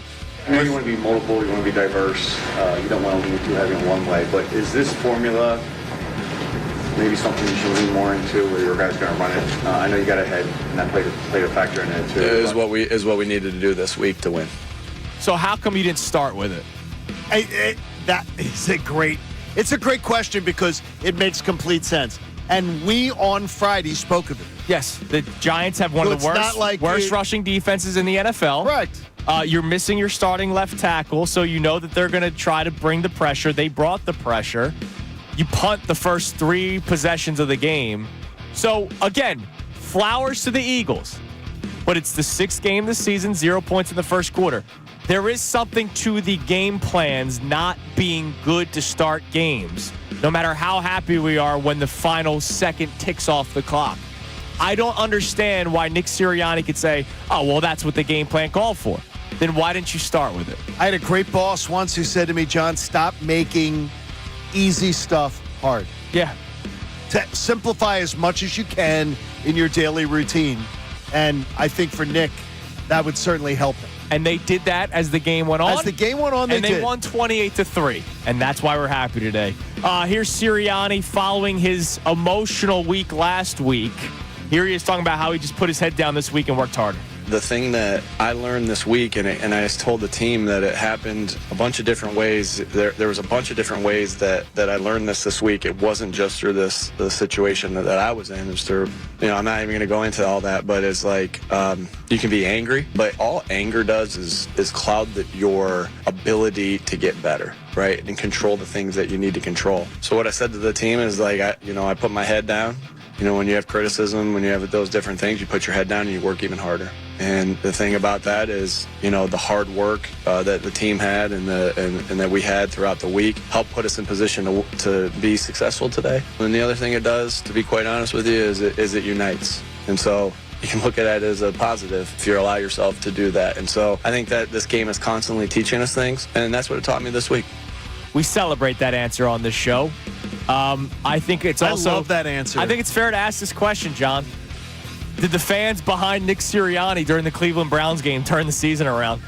Certainly possible. I think it's fair to ask the question. He had his blow up on the sideline. Even the fake one who was trying to take credit for that. Yeah, even the fake one. Trying to cover I was there. I was the guy that Nick Sirianni was talking Mr. to. Reddit Hey, post. everything on Reddit is 100% true. Yeah, we know exactly. this. So stupid. I think the fans behind Nick Sirianni in the Cleveland game turned the season around.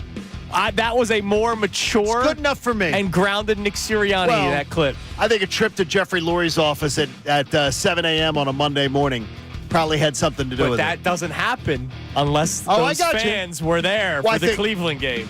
By the way, I was told by somebody that somebody well connected that the press conference was as much as the taunting of the fans. The behavior at the press conference was as much the reason for the little call to the principal's office. Oh, yeah, not just the yelling at the Not fans. just it was the yelling also at the how fans. he acted. Yeah. Look, I mean, it was a bad, hour for Nick There you go, it's Sirianni bad. on Sunday. And look, and he corrected it. So good job on and you, that's Nick. why when we get that tweet from Marty earlier Right. saying, "Oh, you guys are kissing his butt," no, we're just celebrating job. that the head coach has his head on straight today. If you're going to kick a guy in the backside when he doesn't do right, and then he corrects his behaviors, you call it out with the same energy. Here's Sirianni talking about Jalen Hurts not turning the ball over. I think he's just really emphasized the things that he wanted to work on and that we needed to work on for the success of the team. And so that's something about Jalen Hurts is that anything that he feels that or we feel or anybody feels that we need to get better at, he's going to work his butt off to do so and really admire him for that. Yeah, I mean, I always believe Jalen Hurts is working hard. I think we've all I don't think anyone has ever known questioned that. Yeah. That's his MO. But maybe it's working hard with Kellen Moore and Nick Sirianni and coming up with a game plan. You mean cooperating? Maybe that's what it was. Last year, we Collaborating? He did not collaborate last year, as we know. He played a good game in his 14 pass attempts yesterday. He did. And I celebrate that because it's kind of what I've been wanting. Here's Nick Sirianni talking about the other side of the ball because the defense was freaking dominant yesterday. Vic Fangio is one of the best coordinators in the NFL for a reason. That guy is always grinding to help the team get better. And so I can't say enough good things about Vic. I love that he's our defensive coordinator and he grinds to put those guys in positions to succeed. And it was on display today. Like, Vic's a stud. I mean, there's really nothing else to say about it. Like, he's been a stud for decades, and that's pretty incredible. And so can't say enough good things about him. Was really excited about how the pass rush felt like we captured some mojo in that pass rush. And it's been the second game in a row where we've really got after the passer, and just a credit to the team defense because that wasn't just the D-line. There was good coverage in the secondary going on. I love it. I mean, Vic's a stud. He is, dude. I mean, look at what he has been able to do with this defense. This young defense, inexperienced defense. We talked about this on the pregame show yesterday, John. I want to get your thoughts on it. Vic Fangio's handling of Cooper DeJean could not have been better because training camp he missed time because of the injury, right? And because he's out due to the injury, then all of a sudden you go, all right, well, he's not really ready to play week one. Some defensive coordinators may say, go out there, kid, figure it out. Skin your knees, make your mistakes. Instead, he allowed the veteran Avonte Maddox to play. And then once he realized Avonte Maddox was a problem, he said, okay, I'm going to go with the youth movement here. And DeJean had 4 weeks of practice of regular season football under his belt before he went out there. I think Fangio handled DeJean perfectly. I love the fact that Cooper DeJean, so many times, much like Quinyon Mitchell, you don't hear his name a ton. Nope. That's the best thing in the world. Yep, absolutely. All right, last one for you. Got Andrew DeCecco coming up in a minute. Here he is talking about how he knew that the players had his back during their week of practice. In what ways could you feel the players getting your back this week? Shoot, just going to work and going again and getting up and going again and going again. And I love these guys. I love this team. You go through things, and we've been through a lot of ups. We've been through a lot of downs, and it's controlling what you can control and ripping to the next one. Going again. God, I swear I'm back in Forsyth County, Georgia. Again. It was his Matthew McConaughey. What is he doing? Instead of all right. It was going again. Going again. We all know about upstate New York. We all know not about have that southern accent from Jamestown, New York. That's the right. birthplace of Nick Sirianni. That's unbelievable. I had a guy yesterday. No, Saturday morning. Christy and I we went somewhere with Coop. Okay. And it was a busy parking lot. And this guy stopped in the middle of the parking lot, not looking for a parking spot. I saw him looking at his phone, just in the middle of the road. So Christy did the little beep, beep. And he rolls down his window and looks out and goes, "You don't have to beep at me." And first off, I go, well, yes, we do, because your brain shut off. Second of all, I'm from the same town you're from. Where's that accent Well, it coming could be from? somebody who's a transplant. I don't think so. Could be. I mean, it could be. I don't believe it. My neighbors are from San Diego. I don't believe it. The people who live next door to me are from San Diego. Oh, maybe Nick Sirianni's raised from the South, and you just didn't know it. And I absolutely hate them because they're back they're going back to San Diego for the winter. Oh, it must be nice. Isn't that great? Nah, weather's not too bad today. Jeez. All right, let's head to the Comcast Business Hotline. Every day in business is a big day. Let Comcast Business help you move forward with what's next. He does such a tremendous job for Inside the Birds, and, of course, everything he does here on 97.5 The Fanatic. Our man Andrew DeCecco joins us. Andrew, good morning. How are we today? How is East Rutherford? Hey, good morning, guys. I'm doing great. How are you? We are doing great. Floor is yours, as we do every single week. Your initial analysis before we start asking you questions on how the Eagles played yesterday. The Eagles gained some traction after a slow start to the game. They really leaned heavily on Saquon Barkley, and while it was rather simplistic, it was super effective. Obviously, 176 rushing yards, 17 carries. He could have rushed for 250 or 300 if they had kept him in for the entirety of that game. And looking at it on the defensive side, another strong performance from Vic Fangio's bunch. They got after the quarterback. All three levels were working in concert, and 8 sacks, 6 of which were from different players. I thought that was a tremendous performance, regardless of who the opposition was. Guys, I'll say this. Nick Sirianni was heavily scrutinized last week coming off the Browns game, and when he was at his most vulnerable, many actually even questioned how his actions played in the NFL locker room. To a man, that roster responded in resounding fashion. They really did. They had his back. Should put a lot of those theories to rest. 9 quarters without giving up an offensive touchdown. That's pretty amazing.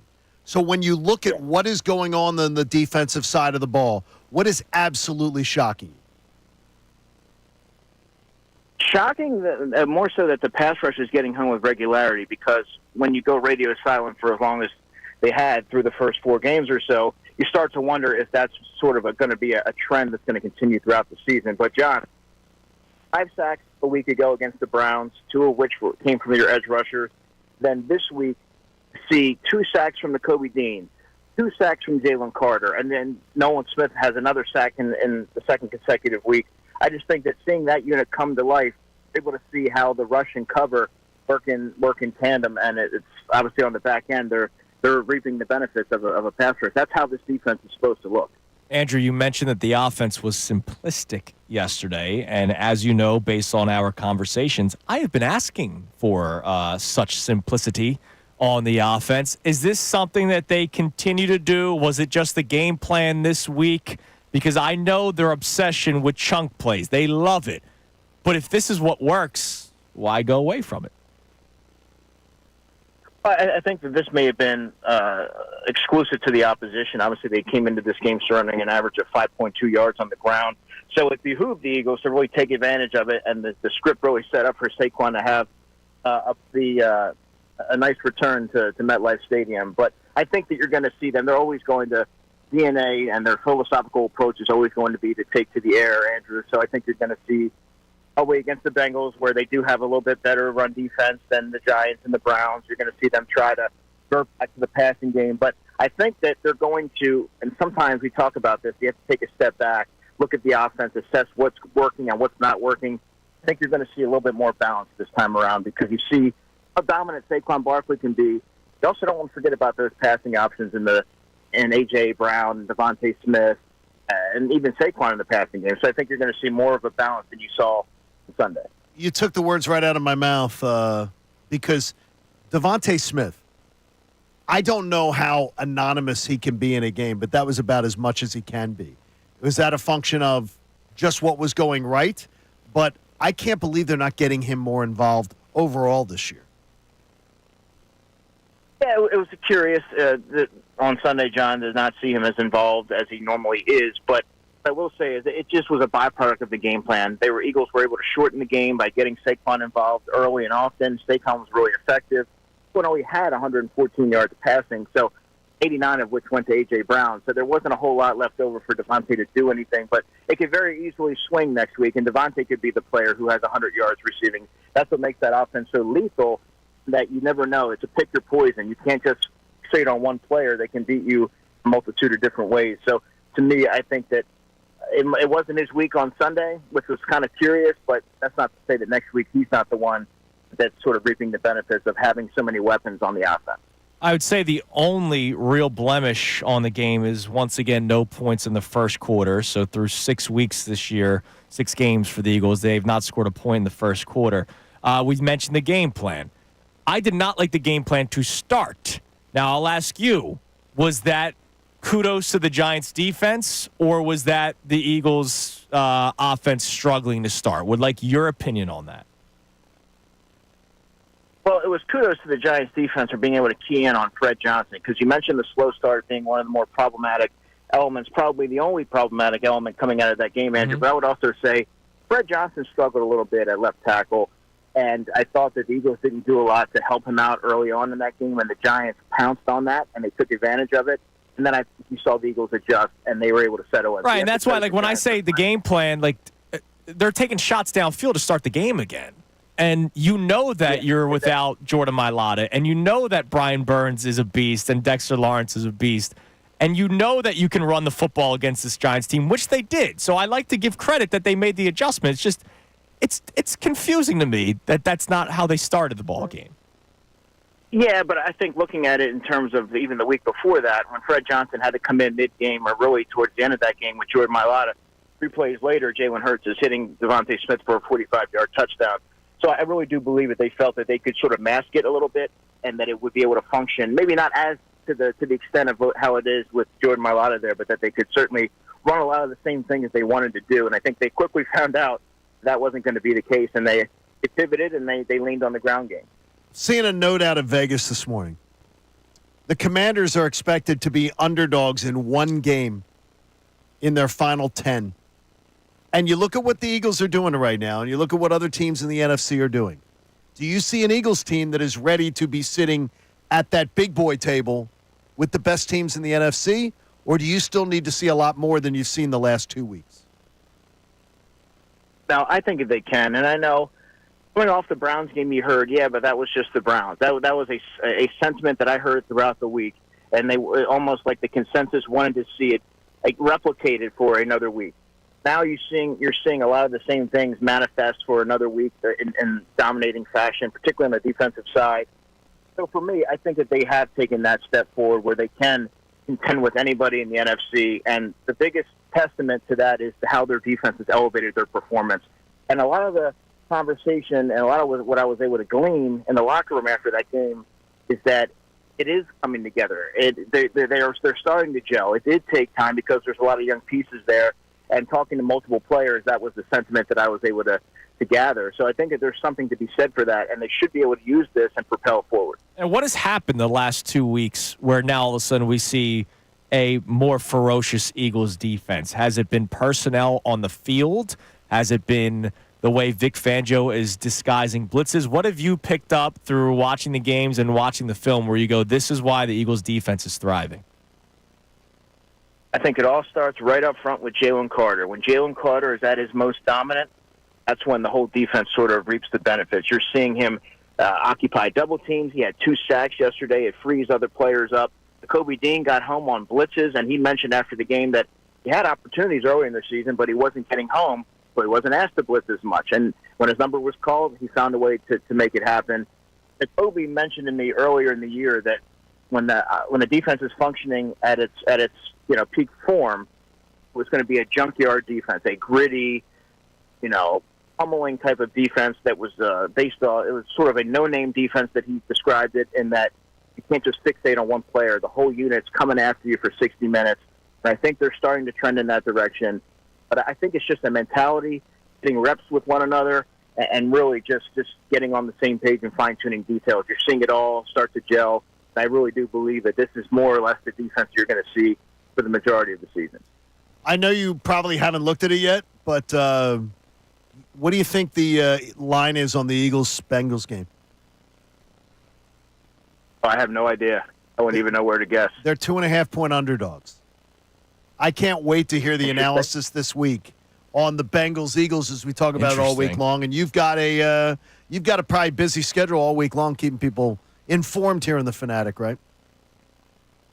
Yeah, I sure do. I do like it's early, and we have to kind of gauge the matchup. But on the surface, John, I really like the Eagles' chances this weekend in Cincinnati, and really, you could sense that they're building this confidence after having two performances in the fashion that they did. And you look at how the team rallied around their head coach, Nick Sirianni. Talk about the connection piece, right? Look no further than Mekhi Becton standing outside the locker room greeting players as they came in. Mekhi Becton left the game with a concussion. Kenny Gainwell had a nice game after Saquon left the game. Saquon was the happiest player on the sideline and was excited to see him get his opportunities.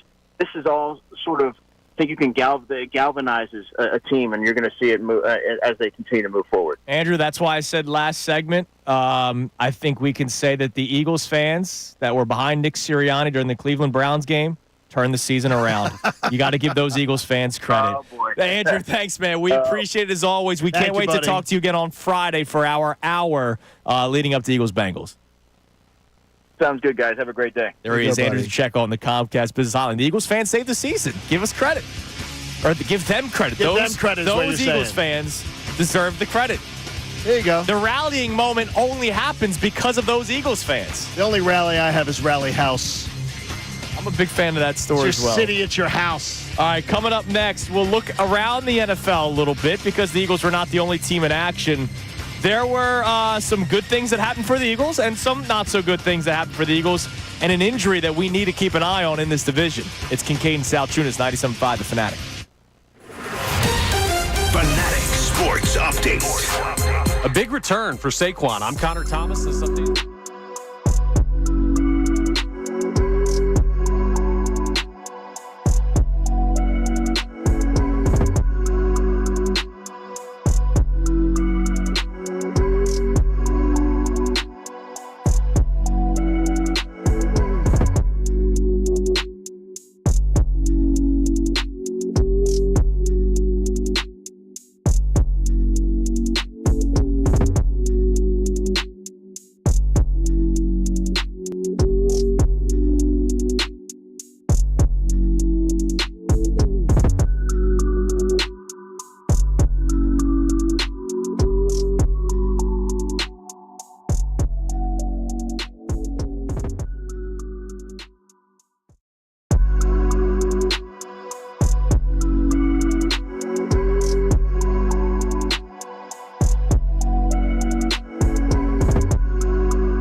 Johnny.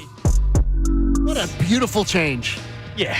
What a beautiful change. All right, so let's get a text message or two. I want to look at some of the scores around the NFL because we got some help from some teams. Not enough. But some teams that we're going to obviously keep a close eye on as we get later and later into the season now. And, of course, there was an injury with a divisional opponent that we have to keep a close eye on. But what do we have on the text line about our Eagles first, Connor? You can text and you can call in 610-632-0975. Do you believe the Eagles turned the corner, or are you one of those fans that's saying, hey, it was the Giants, last week it was the Browns, I need to see them do it against a better opponent? What do we got? All right, so a first-time texter here, so appreciate them joining in. They say, happy with the win. Some things still concern me, though.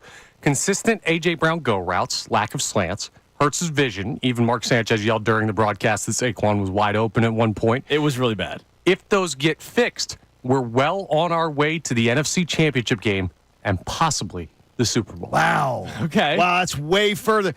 I was with him, and then I jump off the bus. I'm not there yet. They're not the team that I thought they were. No. But they have plenty of time to roll into being that team. Yes. You Yesterday better was get better. there. You told us to not make plans for the NFC Championship No, I game told weekend. you cannot have plans. You can't.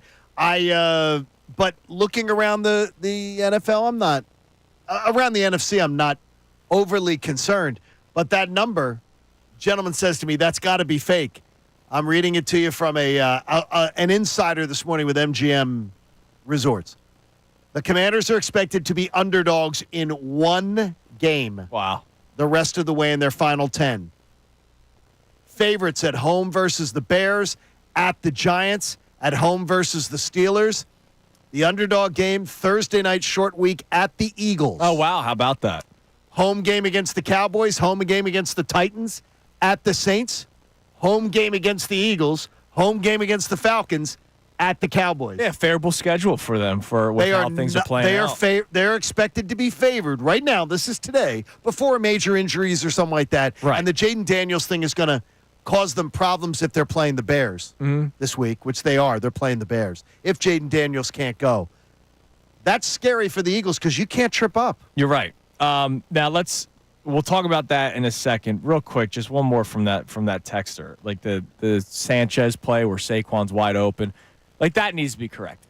And today's the Devontae one, too. Yeah, you're right, because that was the Devontae one was easy. Now, the A.J. Brown play doesn't happen. Correct. Because if he converts with Devontae, it changes the entire thing. But I would have been fine with them converting. I would convert that. Yeah. Those things need to be corrected. Today's a celebratory day. Yes. Jalen Hurts did not make any mistakes in terms of potential turnovers. Yes. Or turning the ball over, period. But some of those things need to be corrected, to that texter's point. But I like the positive spin saying when they're when those things are corrected, all of a sudden we're looking at a team that we thought would be playing the NFC Championship game again. So I like that. Yes, I mean, no, I love the positivity of it too. Yes. And I love the fact, though, that it's been more positive about Jalen than I expected. And I'm glad. Because some of the people who are, and I don't say Jalen bashers. Jalen has brought a lot of it on himself. Yes, he has. By his performance. But to see him formulate 2 weeks in a row where he's played exceptionally well as far as just the IQ, the between the ears. We know he's a hard worker. Now it's more translating to making smart decisions. Yep, absolutely. All right, so you talked about Jaden Daniels a little bit. So the Commanders win yesterday. They just completely obliterated the Panthers. Like, the game was over in the first quarter of that football game. Incredible. But Jaden Daniels leaves, and I texted you right away because this has been something that you have been talking about as the year's gone on. I said I did not believe he would start both games against the Eagles because I just watched his style of play. Yeah. And I remember watching young Mike Vick from the beginning of his career on a weekly basis, watching quarterbacks that like to run a little bit too much or inexperienced. They think they can do the Superman routine. And I think Jaden Daniels is one of those. There was a play when that game was on where he was running down the right sideline. It was a big gain. He ran for like 30 yards. But instead of sliding, he lowered his shoulder into a safety. And it's like, dude, you got to protect yourself. That was Michael. That was Michael's problem. Michael Vick had that problem. So he's going to get I know he got x-rays yesterday. I don't know exactly what came back. I know he's going to rib. He's right, but like It's expected to not be long-term. Okay. But he could miss this game Sunday. Very well could miss it on Sunday, and that's a Bears game, which is actually sort of critical to the Eagles. You want to see the Commanders take a loss at absolutely. some point here. Just like we wish we saw the Packers lose yesterday. The Texans had a lead, but then the Packers march downfield and they kick a game-winning field goal as time expires. So the Packers now 5-2. Of course, the Eagles handed one of their 2 losses. But that would have been a nice gift if the Texans were able to hold on to that win, which it looked good when they took the lead. But as you pointed out while during one of our commercial breaks, they played for the field goal. They didn't play for the touchdown. Field goal. I mean, I don't know. Yeah, so I'm going to tell you is the Texans get a lot of hype. I'm just not seeing it. Like, I think that they have some star quality. Mm-hmm. 2 best team they've played, they've lost to. Right. So, I don't know. It's fair to point out. It's a little early. Chiefs beat the Niners yesterday as road dogs. Connor and I we were that both talking about the Chiefs game. They beat up the Niners, and Brock Purdy. I'll give the guy credit. Two sneaks for touchdowns yesterday. He didn't look good at all. 3 interceptions. 3 picks. I mean, terrible. 3 picks. And 2 of them are terrible picks. He got lectured. There was a story that's out there that I'm sure you'll see later today that Kyle Shanahan was lecturing him at his locker. Oh, is that right? Yeah. So Kyle Shanahan, real breeder of positivity. Yeah. Well, they lose. They're now what? They're 3-4. They're under 500. They're under 500. And again, tonight, how this works out, and they're 1-3 in the conference. Yes, which is big. They're hosting the Cowboys coming up. So, this week. If they lose to Dallas, man. No, well, the big thing is Dallas does, hopefully the 49ers do us a favor. Yeah, right. And just knock off the Cowboys. Right, because you want to start handing some conference losses to these teams. Well, the good news is they'll get McCaffrey back in 2028. Right, so yeah, he'll just be back in time. Then. But look, the more losses the Niners can get until because they will be healthy at some point. Maybe not McCaffrey. I don't know what that story's like. But they're going to be healthy at some point, and the more losses that they can pick up early on is a good thing. The Seahawks winning yesterday and beating up on the Falcons, they're now both 4-3. Seahawks get the first place edge because of beating them. Right, exactly. So, I'm not fearful of the Seahawks. If I'm either of those teams, honestly. Right, but Ravens win tonight. You're better than every team in the NFC West and better than any team in the NFC South. I mean, that's amazing. Really, the only game that didn't go our way was the Packers beating the Texans, and then look, I think the Lions are more real than the Vikings, which is why I picked them to win yesterday, and they did. They beat the Vikings in Minnesota. That was an impressive win for them going on the road like that. Probably would have been better for the Eagles if the Lions were handed another loss. Would have been. But, now the Vikings get their first. So my bottom line is somebody needed to get a loss in that game, right? So really only one game didn't go our way, and that was the Texans-Packers game. The Eagles Ravens had a good tonight. Sunday. Ravens got to do us a favor tonight. Yes, please, and I expect them to. I think they take care of business against the Buccaneers. Because right now you're still on the outside looking into the playoffs. Right. If the season which is were to crazy. End. It is the crazy. 3 wild cards are all from the NFC North. Yep. Yeah, but you're in an easy stretch of the schedule, so this is a good time to get rolling. This is definitely. And they're a good all going time to start playing each other, which is going to facilitate your move up the board. By the way, real quick, one game that had nothing to do with the Eagles. Any implications? What was that? Last night's Steelers-Jets game. So the Jets go up early. They're up 15-3. And then everybody's saying the same thing. How could they do this to Justin Fields? And then Russ actually plays well. No, Russ did play well. He plays very well in the second when it half. got rolling. It went. And that's against a good Jets defense. That is a good Jets defense, yeah. But, man, the Jets. Oh, man. Firing Robert Saleh for what? I told you I didn't think he was going to turn the season around for him. There's few things I'm enjoying more than watching Aaron Rodgers lose. He's got to get back on the peyote, man. I think the peyote is what helps. All right, coming up next, we hear more from you. The Eagles win yesterday. For those of you who are saying it was just the Giants or are pointing out the negative from yesterday, what was the number one thing? We'll get into it next because this has been a positive day on the show. What was probably the biggest negative for the Eagles yesterday that they can work on for a positive spin? We'll talk about that next. It's Kincade Salciunas, 97.5 The Fanatic. Now, a Birds Insider.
some texts and some calls.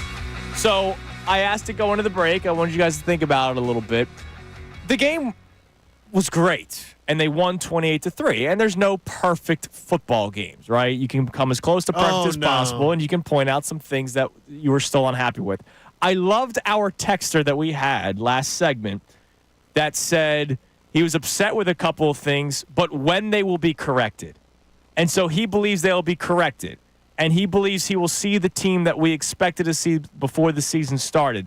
And we've actually seen more from this football team. The defense specifically has done more than what we could have even expected to see. It's ridiculous. So what was something yesterday that you did not like seeing from the Eagles that you believe will be corrected, or they should make an emphasis to correct it? And to the Eagles' credit, the turnover issues seems to have been an emphasis, and it seems to have been corrected. Jalen Hurts turnover-free the last 2 weeks. I don't believe that I'm going to say slow starts will be corrected. Because, I mean, we keep harping on it, and it never happens. Yeah, 6 weeks now. So I'm not going to put my money on that one, that is going to be something that's corrected, because I think they're doing the square peg in the round hole thing and trying to be too cute. You know, I don't understand it. Maybe they'll change that up. Something I'm not happy about. I'm not happy about the use of Devontae Smith all year. I'm just not. I think he is. I don't understand how he is not getting more opportunities, especially when he is the third most worried about player on the offensive side of the ball. Right. Now, I'm very surprised that they aren't finding ways to get Devontae Smith involved. And look, Devontae's a good teammate. He's not going to be a bitch and complain guy, anything like that. But to me, it's sort of crazy. I don't think he's had that bad of a season. I mean, that bad of a season? Well, look, he's averaging 50 yards a game. Yeah, well, yesterday brings that down. No, but I mean, he's averaging 60, I guess, because you got to take the one game out. He had I don't know. He had 7 for 84 in the Packers game, 7 for 76 against the Falcons and a touchdown, 7 for 79 against the Saints, 3 of 64 last week against the Browns, but it was the touchdown reception. Then obviously yesterday is. I don't think it's. I think he is being I think he is the most underused person in this offense. But then the question will be, then who are you going to take some away from? Well, I mean, I think that there is a security blanket thing going on with A.J. Brown. Which I'm okay with. Which is fine. Yeah, but that's not good when what you have to do is when you're playing good teams, you're going to have to adjust to the fact that they're going to say, take A.J. Brown away. We haven't seen the defense that has said yet, we're going to take A.J. Brown away and see what he does. You have to have that chemistry. Is there one? No, there will be. There'll be somebody that will say, sure. There'll be somebody that can. There's people who could take away A.J. Brown. That could limit him to being, having a 50-yard day. Right. Something like that. You're going to have other options. So the three-headed monster of receivers, A.J. Brown, Devontae Smith, and I'll include Dallas Goedert in that. Devontae has the most receptions, but, of course, A.J. Brown missed 2 games. Correct. Devontae Smith played 3 games. 3 games. Sorry, they played 6. So that's why that doesn't matter. A.J. Brown's played 3 games. He has 16 receptions on 24 targets for 324 yards. Devontae Smith missed 1 game. He has 25 receptions, so 9 more, 10 more targets for 301 yards because he's more underneath. 9 more in 3 more games. Yes. I mean, 2 more games. Something's not right there. Yeah, but then you've also relied on Saquon Barkley in some of those games. I love Saquon Barkley. And the thing is, in the passing game, it's got to be a more diverse passing tree. And it's one of the reasons why they haven't been putting up points, I believe. Could be. That's the way that they should. It's not a diverse enough offense. I just think it's and not that I'm going to cry for Kellen Moore and Nick Sirianni having to try to get the football to everybody. But remember, we talked about Dallas Goedert doing nothing for the first 3 games of the year. Sure. And now all of a sudden he has 1 reception less than Devontae Smith in the same amount of games played with 5 less targets. So, in some games they utilized Dallas Goedert. In some games they've utilized Devontae Smith. In other games they've utilized A.J. Brown. That's just what I would prefer. And I would tell you right now, I've seen Nick Sirianni do this in the past. Whenever Devontae Smith has that game where he's having a big game next week. Yeah, it tends to happen. All right, coming up. Because I think he does react to that well. He may, yeah. Coming up next, we'll hear from you. And then at 9:10, we're going to play the 5 best minutes of Saquon Barkley. His press conference yesterday, well, all his press conferences, because he's truly, truly professional. But his press conference following that emotional win for him was amazing, and I do want to play at least 5 minutes of it. So you hear that coming up at 9:10, and we'll talk to you. You can climb in at 610-632-0975. It's Kincade and Salciunas on a Victory Monday, 97.5 The Fanatic. Fanatic Sports Update. The Eagles have a get-right game. I'm Connor Thomas, and this update is brought to you by Dell.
a.m. on this enjoyable Victory Monday morning, presented by Pierce Phelps Bryant Heating and Air Conditioning.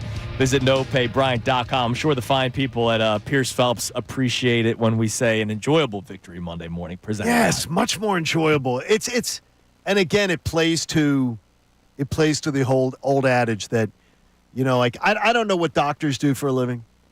I don't know what lawyers do for a living. I mean, I can hear stuff. But when people always say, you guys love it when it's bad. No. It's so much more fun coming to work. It's so much better for business when the teams are playing well. Yes, we like storylines. Yes, I'll tell you so that. much better. We do like storylines. So, like last week was the perfect sports radio week. The Eagles won. There were positives from the game, but Nick Sirianni was a buffoon, and so we had plenty to react to. But ultimately, the team that we love won, and we saw some positives. And those positives continued into this weekend's game against the New York Giants. So our question today, and we'll play the 5 best minutes of Saquon Barkley's presser coming up at 9:10. Our question today is whether or not you believe they turned the corner, or are you going to say it was the Giants and it was the Browns the week prior? And we have a caller on the line that is saying such a thing. Let's go to Rick in North Jersey. What's up, Rick? Good morning, gentlemen. Happy Monday. Happy Monday, Rick. So let me just say this. I don't know how we're going to fix this because this is already our, 4-2, our 6th game, and we just can't get going in the first quarter, and I don't understand why it takes us until the second quarter to get going, knowing that we got one of the best running backs in the game. We should be a running team and then start passing. Now, you guys saying that, Devontae Smith hasn't been part of the offense as much, but it's going to be very difficult because you got 4 offensive players.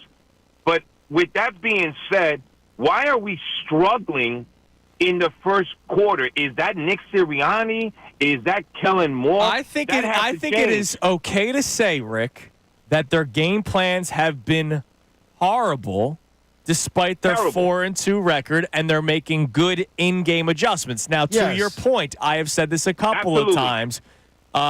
This is part of the reason why I wasn't celebrating a win against the Browns by 4 points, is because if you start off slow against some of the better teams, like the Ravens down the road, you're probably not going to come back from being down 10-0 or 14-0.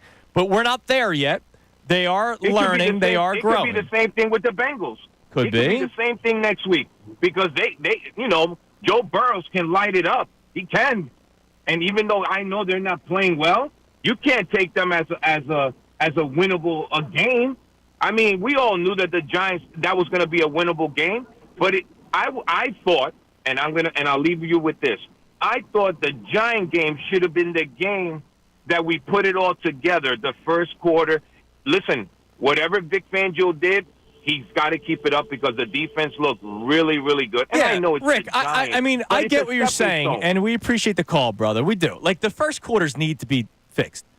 When the Packers game, when you're down 6-0, you're lucky it wasn't 14-0, right?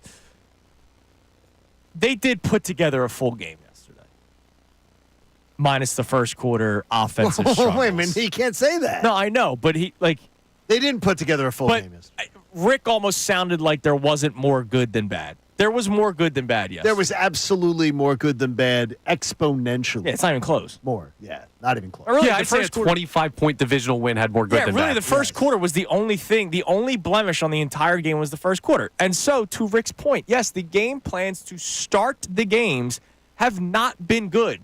And it's not rocket science when you can just point out the fact that they've yet to score a point in the first quarter all season long. They're 0-6 when it comes to that.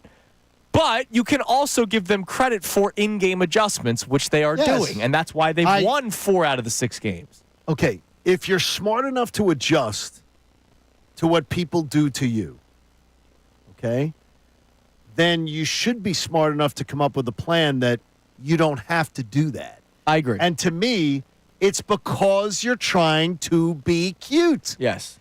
Yesterday was a game plan that should have been, we're going to wear you out in the first quarter. We're going to run the ball down your throat.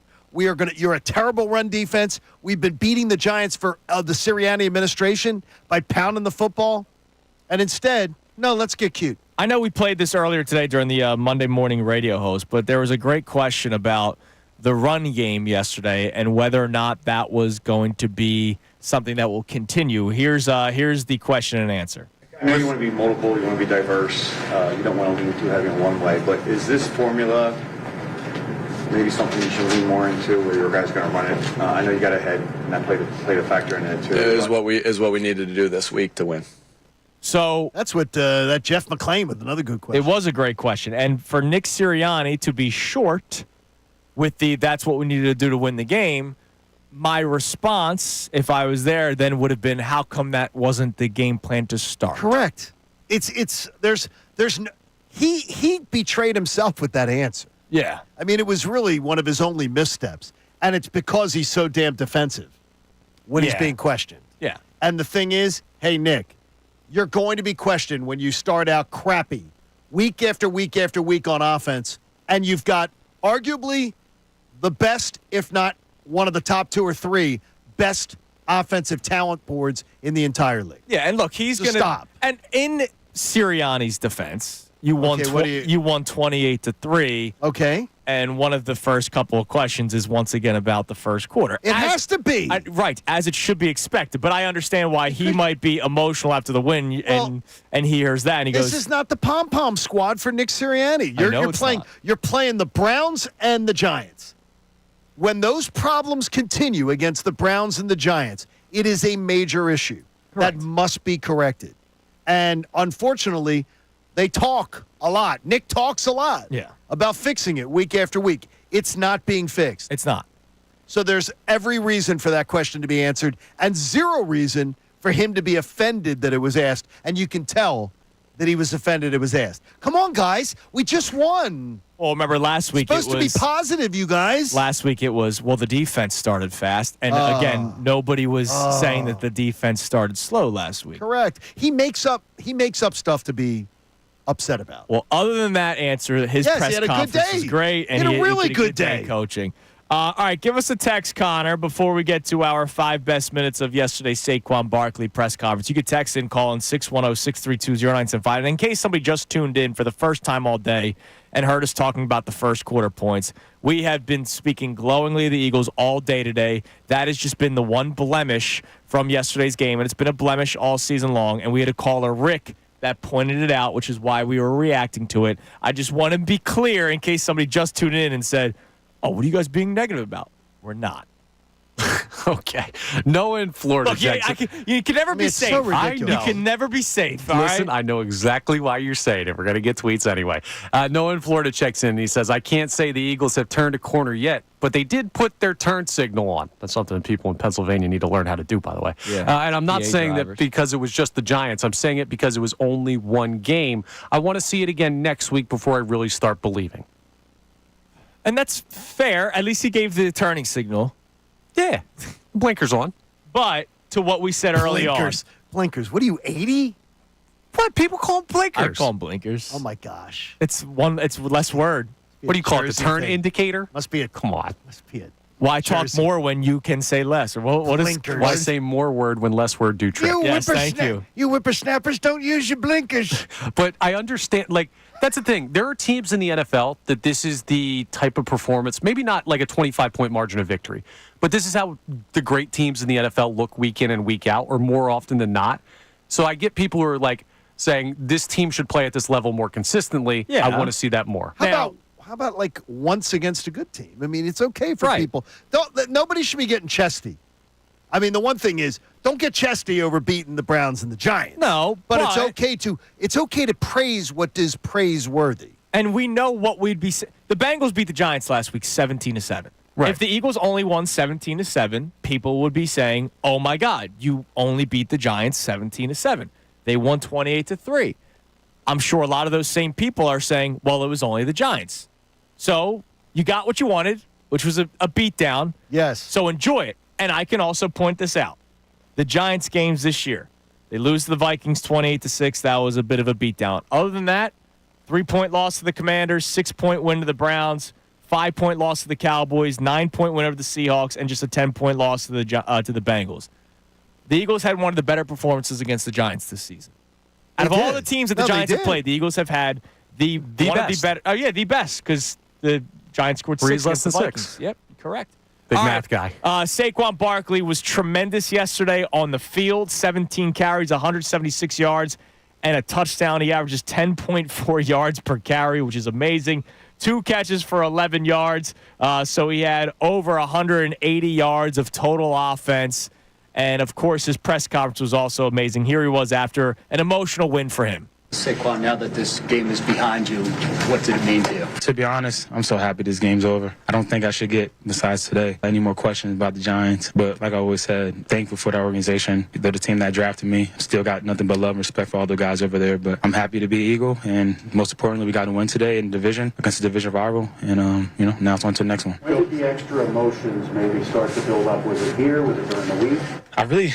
I guess probably more within game. I probably talked a little more today than I usually do. But, I think I did a really good job of being locked in through the week. Right now, where I'm at mentally, just focusing on my preparation, focusing on the little things, staying consistent is the reason why, when I go out there and I'm getting booed or whatever, I didn't remove myself from the moment. I'll stay locked in the moment the whole time, and I got to continue to do that for the rest of the season. How aware were you on the field of the fan reaction? How much you're paying attention to? It's kind of hard not to hear that. I think I kind of, I didn't help myself when I said earlier in the week I didn't think I was going to get booed. But, they're booing for a reason. It's a compliment at the end of the day. That's how I took it. So. Are you a little surprised by the vitriol? They're burning your jersey in the parking lot. That was crazy. I've seen my jersey get burned before over on social media, but the timing of it, I'm locked in, I'm listening to my music, and I see the fans, and all I see is fans just pointing, and I look, I'm like, what are they pointing at? And I see smoke, and I'm just like, my jersey getting burned. So yeah, that was definitely different. I don't know if I ever experienced anything like that in my life, and hopefully I don't experience that again. But in that moment, I was ready for 3rd and 1. Let's just say that. Bounced off defenders before, but on that first catch you made, you were stopped short of the first down. You got a pretty good pop on 24. Were there a little more behind that moment, or was that something just to kind of get you going? Nah, I just lowered my shoulder. I don't know. My boys told me, the teammates told me that I ran through them, but I just lowered my shoulder, try to run hard. I think the team feeds off that well. That's really what it was. Was your quarter that you want to stay on the field for the career high? It's all good. It's I don't know. I know you guys don't know me enough yet, but numbers don't do it for me. Of course, I want to be great, and I'm all about my legacy. But at the end of the day, I'm all about the team, and I'm happy to see Kenny get out there and see young Will get some reps. Were you particularly satisfied with this performance today over any other game? At the end of the day, we won the game. Could we start better? Yeah, we still haven't scored in the first quarter. I know you guys probably gonna write about that. I think we won convincingly, but we still left some food out there. Played with our food, and that's the beauty of it. Even in games like this, you can go back and learn from it and get better, and that's what we're going to do. Go watch film and get ready for Cincy. How did it feel getting in the end zone for the first time as an Eagle at MetLife Stadium? It felt great. Anytime you score a touchdown is good. I didn't allow myself to, let the moment of me getting in the end zone, whether it was in MetLife or not. To be honest, so far, my favorite touchdown was in Brazil. The atmosphere was amazing there, but anytime you can score feels good, and I was able to set up some big plays. I didn't really, I hit a lot of doubles and triples today. I didn't hit the one out the park, so I'll definitely go back to the drawing board and get ready for that. 55-yarder is the fastest you've ever been clocked. Where was I at? 22.5. That means Jay Penny was moving then, because I remember looking up and he was head down track. He was just moving, so I was like, I wonder what I hit. If I hit 22, he must have hit 23 or 24. So like I said, it don't matter if you hit 22. I didn't score on that play, but try to eliminate the next play. That's something that was taught to me from Coach Huff in college, because you don't know what can happen on the next play, but we ended up just scoring on that drive. The best conversation you had with anybody today on the field? I had a lot of great conversation this week from family members, from friends, teammates, AJ, Jalen, P, strength staff, Autumn, D Wood, Jody, our therapist. They did a really good job of checking in on me this week. And, I didn't really make it more than what it was, but even if I did, it's helpful to have. I've only been in this team for 3 or 4 months, however long, and this organization for however long. But it's a comfortable feeling when you know that you can go to a hostile environment and there's a lot of people that on your side that has your back. How about with those guys on the other side? Did you have any conversations with them today? Yeah, I talked a little more crap this week because, I'm literally playing some of my friends. Even some of the guys I don't know. Safety Newman, we were talking, we were drawing, but it was more like a respect thing. I like his game. I think he's going to be a phenomenal player, and I look forward to, many battles we're going to have in the future.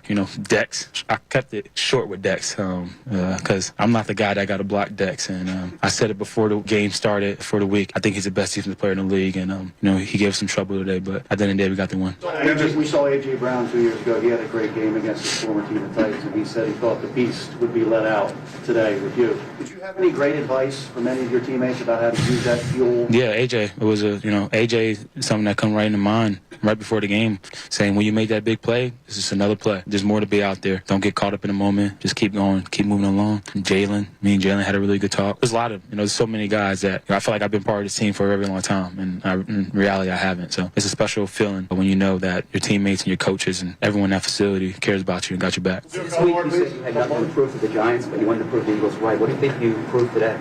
Yeah, I don't think it's this week. It's every week, Howie took a chance on me. The whole organization took a chance on me, and I'm thankful for it.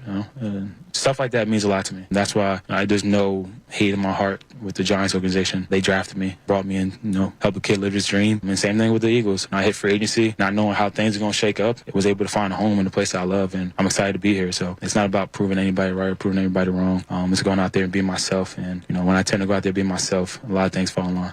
I love you, Saquon Barkley. That was a master's class in how to handle that situation. Everything. Deflect praise everywhere else. Talk about everybody, answer the questions directly. Don't put any fuel in the fire for any, look at me. He did a great job. Yeah, I love you, Saquon Barkley.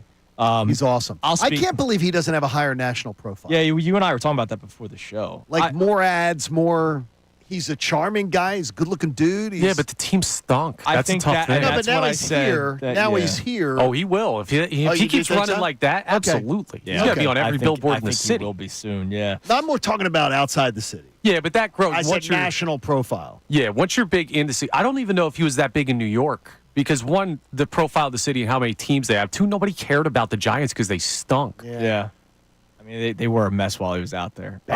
I was thinking about your buddy Sean Marash. Yes. Yesterday. I've been throwing a little trash his way today. Yeah, how's he feeling? Because he joined us on Friday. He was critical of Saquon. He thought that the moment would be too much for him. I believe he said at some point mentally it would be too much for Saquon Barkley. Yeah, it wasn't. It wasn't. And honestly, the fourth quarter off, I think, helped to heal some of the some of that mental anguish. Yeah. And pretty much the first quarter off, thanks to the Eagles coaching staff. Also, like we talked about before with the margin of victory over the Giants, Jordan Renan, who we played clips from, that was on the Mike Missanelli show earlier this week, he said, teams don't put away the Giants. Yeah, the Eagles did. Oh, the they Eagles put them away. That game, what's funny is we look forward to these 17 games. We always talk about that, during the summer. Yeah. You only get 17 of these. Enjoy them and everything. I enjoyed the hell out of the fact that they didn't have to play starters in the fourth quarter. I had fun watching Eagles again. I yelled at Jason Martinez from Fox 29. Not Jason Martinez. Jason Martinez from Fox 29. I said, he goes, Jalen needs to be in there in the fourth quarter. No, he needs the reps. I said, stop it right now. Take that out of your mouth. No, he doesn't. Especially on that turf, because that was another thing yesterday. I kept waiting for the turf monster of MetLife. Every single time someone plays there, my God, we have tended to have somebody eaten up by it. I was so glad yesterday they got on that bus pretty much healthy. And that's your one game. You're clean through that. That's good. Exactly. There was a play. Won't be in the playoffs, I'll tell you that. It may have been A.J. Brown, one of those curl routes where the corner that was covering A.J. Brown slipped. It's just because of the turf. It seems I had somebody tell me that they believe it's the paint. That they believe that whatever paint they use, lead-based, is I think it is. From the way they play, they're eating paint chips, but that it makes it that it's one of the slipperiest surfaces in the NFL. What is this, a D3 school or something? I can say that, a former D3 athlete. Yeah, what, you're the allowed paint? to. The paint on the field. Are we serious up there? I mean, it's paint. You know how we can do the whole, as a parent, I can say it. Connor goes, as a former D3 athlete, I can say it. Yes. That's good. Not the best facilities always. I had one the other day, real quick. Yeah. I had one the other day. Getting parenting advice on having a kid from somebody who's never had a kid. Yeah, that's weird. And I was just like, dude, you don't know. Yeah. You don't know. That's weird. You have no knowledge of this situation. Hey, I've never had a kid, but I babysit two every day. I can't believe you didn't. Can't believe you didn't let her do this. I probably had the best compliment. Over the weekend, we were out, and Cooper was about to hit a cart into a woman. Right. And I said, Cooper, stop. And he stopped immediately, and she said, I can already tell that you're a good dad. See that? And I was like, oh, my God. No, I think it's just Cooper's a good kid. I think that's what it is, too. I'm a deadbeat. All right, coming Is it the up. coach or the players? 610. All right, coming up next. Can this continue? The Eagles had their best performance of the season. What can they build off of from what we saw yesterday that keeps them moving forward? We discuss that next on Kincade Salciunas 97.5 The Fanatic. Fanatic Sports Update. The Eagles finally get an easy win.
means we're 29 minutes away from the Mike Missanelli show, and we already got a glimpse of what Bill Colarulo's feeling today.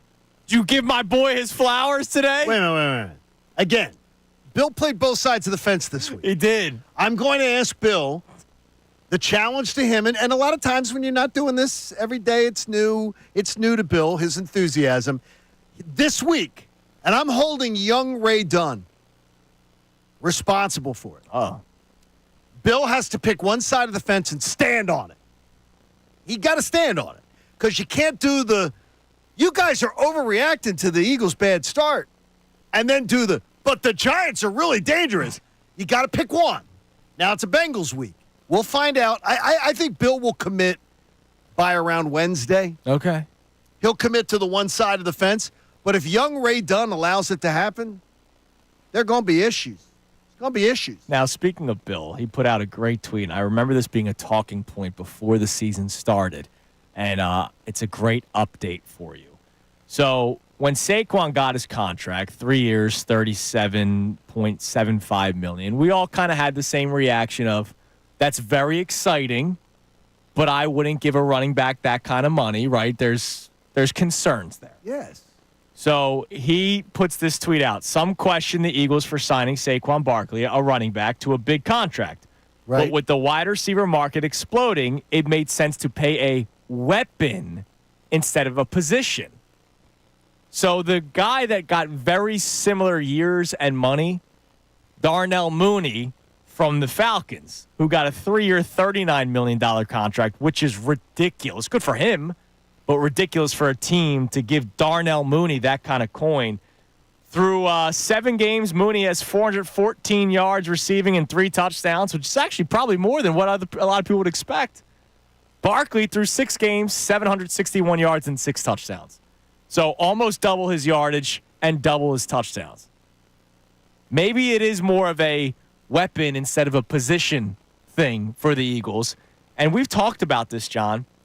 You and I were discussing this off the air, and I brought it up to Shefty last week. You look at the leading rushers in the NFL right now, it's all the big backs. Physical, big backs. Because defenses have changed to try to stay quick, sideline to sideline, to be ready to protect against the pass, because it was a pass-happy league a couple of years ago. Your leading rushers are Derrick Henry, Jordan Mason, Saquon Barkley, Chuba Hubbard, and Josh Jacobs. 4 of those 5 are beefy backs, and Chuba Hubbard is a physical back, just not as big as those guys. No, but he's physical. But the top 5 leading rushers in the NFL are physical backs. Yes. And it could be a change of philosophy. Could be. But we saw it last year come championship game weekend. It was backs and linebackers. It was backs and linebackers. Those were the teams that were still around the Final Four. And yesterday we're seeing it, maybe we're seeing some daylight in the linebacker room, Maybe. too. By the way, speaking of running backs and Chuba Hubbard, who plays for the Carolina Panthers, I tweeted this out yesterday. I was never a big fan of his, so this is not revisionist history. You can go back and You were find not the a fan of tweets. Chuba Hubbard's? No, of Miles Sanders. Oh, Miles Sanders. I But wasn't dude, either. He sucks. He's terrible. What happened? It's not what happened. No, I was not. Listen, I was not a big fan of his. I did not like that he would always run out of bounds. I thought he was LaShawn McCoy, and he wasn't. He did. He couldn't catch. He had a fumbling problem. There were a lot of things that I didn't like about Miles Sanders, but he was still an 800 to 1,000 yard rusher. Okay. Dude, with the Panthers, he's stealing money? He's abysmal, and he gets paid a lot. He's stealing He got money. a big contract, man. Yeah, now I'll defend the guy for a little bit. He was the top half of the league running back when he was here. He had productive seasons. Okay. So he didn't Behind the stink best when he was offensive here. No, nobody's saying he stunk when he was here. Okay, I know. But We're talking about you guys were verging on We're stink, talking stank, about stunk. what? No, we're talking about where he was. Not when he was here. We never said he stunk. He was a guy, I was not the biggest fan He was of just. his. I wasn't either. And I also thought he had a 2-cent head. But now he stinks. He made terrible decisions. He's running out of bounds when you're trying to run out the clock. In his 24 games with the Panthers, he's rushed for at least 50 yards only 3 times. 50. I'm not saying 80, which he's never done, by the way. Wow. 50. He's only rushed for at least 50 yards 3 times. Now, offensive line in Carolina stinks, and they're losing a lot of games, so they're not running the football as much because Correct. that team is horrible. But still, it's unbelievable, man. All right, I asked a question before we went to the last break. How do the Eagles build off of what we saw yesterday? We do the sustainability question all the time. We did it with the Phillies following the All-Star break. What was sustainable with the Phillies? What is sustainable from what we saw yesterday with the Eagles? John, I'll start with you. Saquon can't miss. I mean, he cannot get lost in your game planning. Correct. He has to be your lead punch. And that includes a team that has A.J. Brown on it. He has to be your lead punch. It's what you do well. You can run the football. They start to focus on it. Then you open up everything in the passing game. It's old school, but I'm all for it. I'm right with you. And then eventually you can have the game where Hurts throws for 30 passes in a game that you might need that to happen. Yes, but right absolutely. now, I loved what I saw yesterday. So I'm in agreement with you that Saquon Barkley, that obviously 176 yards is not sustainable. But your right hook is Saquon Barkley. Yes, I agree with that.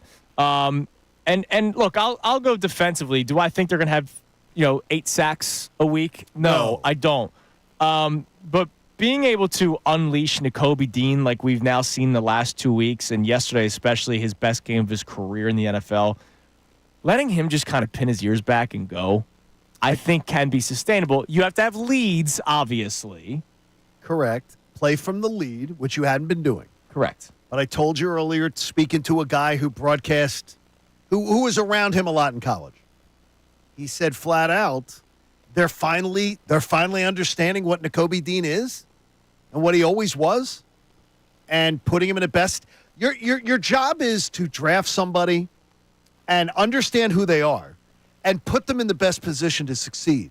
It looks like the Eagles are finally putting Nakobe Dean in the best position to succeed. Do I think he's going to be an all-pro? No, I do not. No, me neither. But do I think he can be a more than serviceable player? Absolutely. And will his lack of pass protection or his lack of coverage get exploited hurt them? by Yes, some teams? Sure. Absolutely will be. But like Josh Allen would say that and be like, you better have a plan. Yeah. But if I go, all right, he's clearly not good at this, so let me really focus on what he's good at.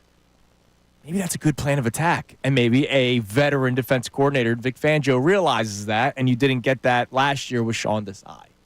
Vic Fangio should just show you, of all things, how terrible Sean Desai was. Throw Matt Patricia in there, too. And Matt Patricia. And Matt You're Patricia. Right. Yeah. I mean, what Vic Fangio has got a less experienced defense. A younger defense with a lot of the same parts. Higher upside. And he is just... He sees something and goes, okay, put these guys in a position to succeed. And it shows you what kind of pansy asses the Miami Dolphins defense Yep. was. Absolutely. And they continue to play like, Vic is too hard. Vic is too... I love how the player, at least and some of the dogs in the locker room, talk about how, man, coach will get after your backside. Yeah.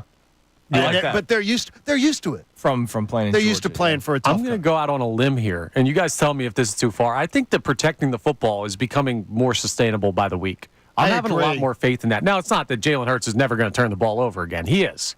And that happens in the NFL. But after the first quarter, because he looked rough, he took some bad sacks, and he looked like almost not totally seeing ghosts, but he looked like he was giving up on plays early at points.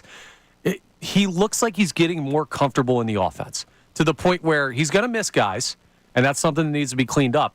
But I can't think of a single throw yesterday he made where he put the ball in harm's way. No, he didn't. He did literally not put zero. it in harm's way. I read that statistic from Shane Half that none of them were. The statistics, he had zero bad thrown footballs. I just think it was the one thing I'd worry about it with Connor, and I think it's because of his focus on not putting it at risk, is that maybe he's playing a little tentative because he missed. There were 3 wide open plays in the flat on plays that weren't successful where he didn't pull the trigger, including 2 of them where Mark Sanchez just literally goes, he's wide open.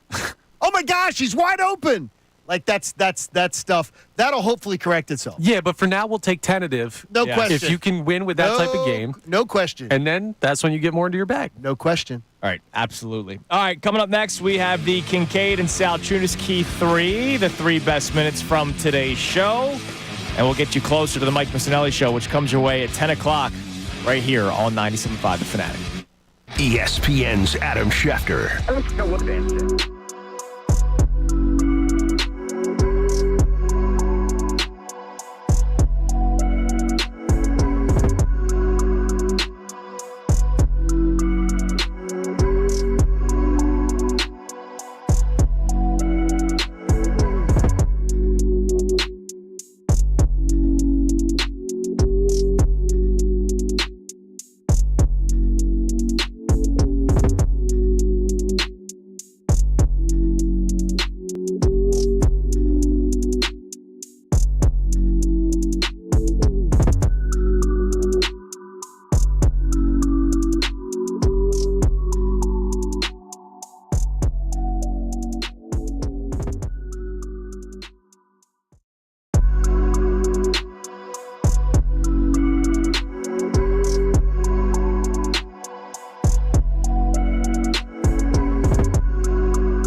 7-5, the Fanatic. Malik Neighbors maybe not doing much. What a good teammate he is. Yeah, I didn't see that till literally just now.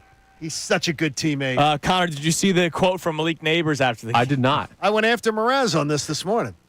Getting him. Malik Neighbors was asked if the Eagles defense did anything differently in the first half that he hadn't seen on film. Quote, watch the target tape. That was it. I was open. I mean, it's incredible. Like, what a... Yeah. That's Come on, just some dude. things you just don't need to say. He might be right. I love it, though. He might be right. No, he doesn't need to do Look, he's that. going to be a problem in this division. Oh, my gosh. He's going to be a problem. He needs a real quarterback. Bro, that's the wide receiver one like archetype right there. That's exactly the guy that you kind of want. And it sucks when your team stinks because they're going to complain. But there is this weird thing where it'll annoy us as fans, and I'm sure it annoys them up in New York. But when you have one of those guys that knows they're the dude, and he's very, very good, the talking comes with it. You see it with every wide receiver one pretty much around football. Now, is he an archetype? Sure, right? Is that the right archetype. word? Prototype? Is that a word? Prototype. Archetype's definitely a word, too. Is it? Similar meanings. An architect. I didn't know if you're an architect. Archetype is definitely a word. Could be. It could be. Yeah, Could sure. be. It definitively is. Archetype. Mr. Webster. I'll bring you the All dictionary right. back from It Oxford. is time now for the Kincade and Salciunas Key 3 presented by our friends at Von C. Brewing. Now, the Kincade and Salciunas Key 3.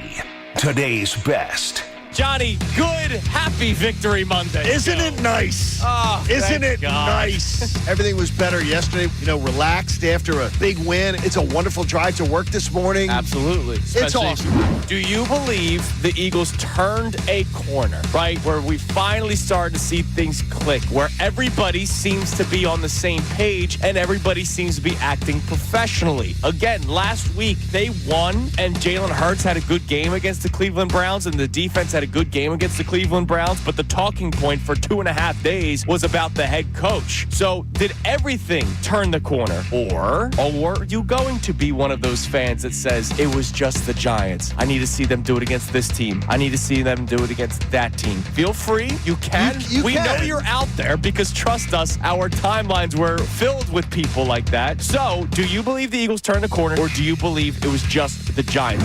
I don't give a damn that it was just the Giants because I know there's people that are acting that way. You can't do the whole it was just the Giants. Don't move the goalpost. Because if they won 10-3, we would be freaking out. I would be freaking out. I would be pointing out that they could barely beat the Giants and that they couldn't do this and they couldn't do that. They beat the Giants 28-3. They did beat up on the Giants. They did have their best game of the season. So celebrate it and don't start trying to find ways to try to diminish what the Eagles did yesterday. I'm not here for it. And I wasn't here for it yesterday. No moving the goalposts. Because this team has been honestly raked over the coals. You and I and everybody in the market has raked them over the coals for a variety of different reasons. And I would say, at least from our standpoint, all of them earned. So when they do things that we've been asking for them to do, when they dominate a bad opponent, when they keep a Giants team that is hardly a juggernaut, but has been averaging 16 points a game, 16, and you hold them to 3 on their home field, when you allow them to have one significant drive all day that went for 39 yards,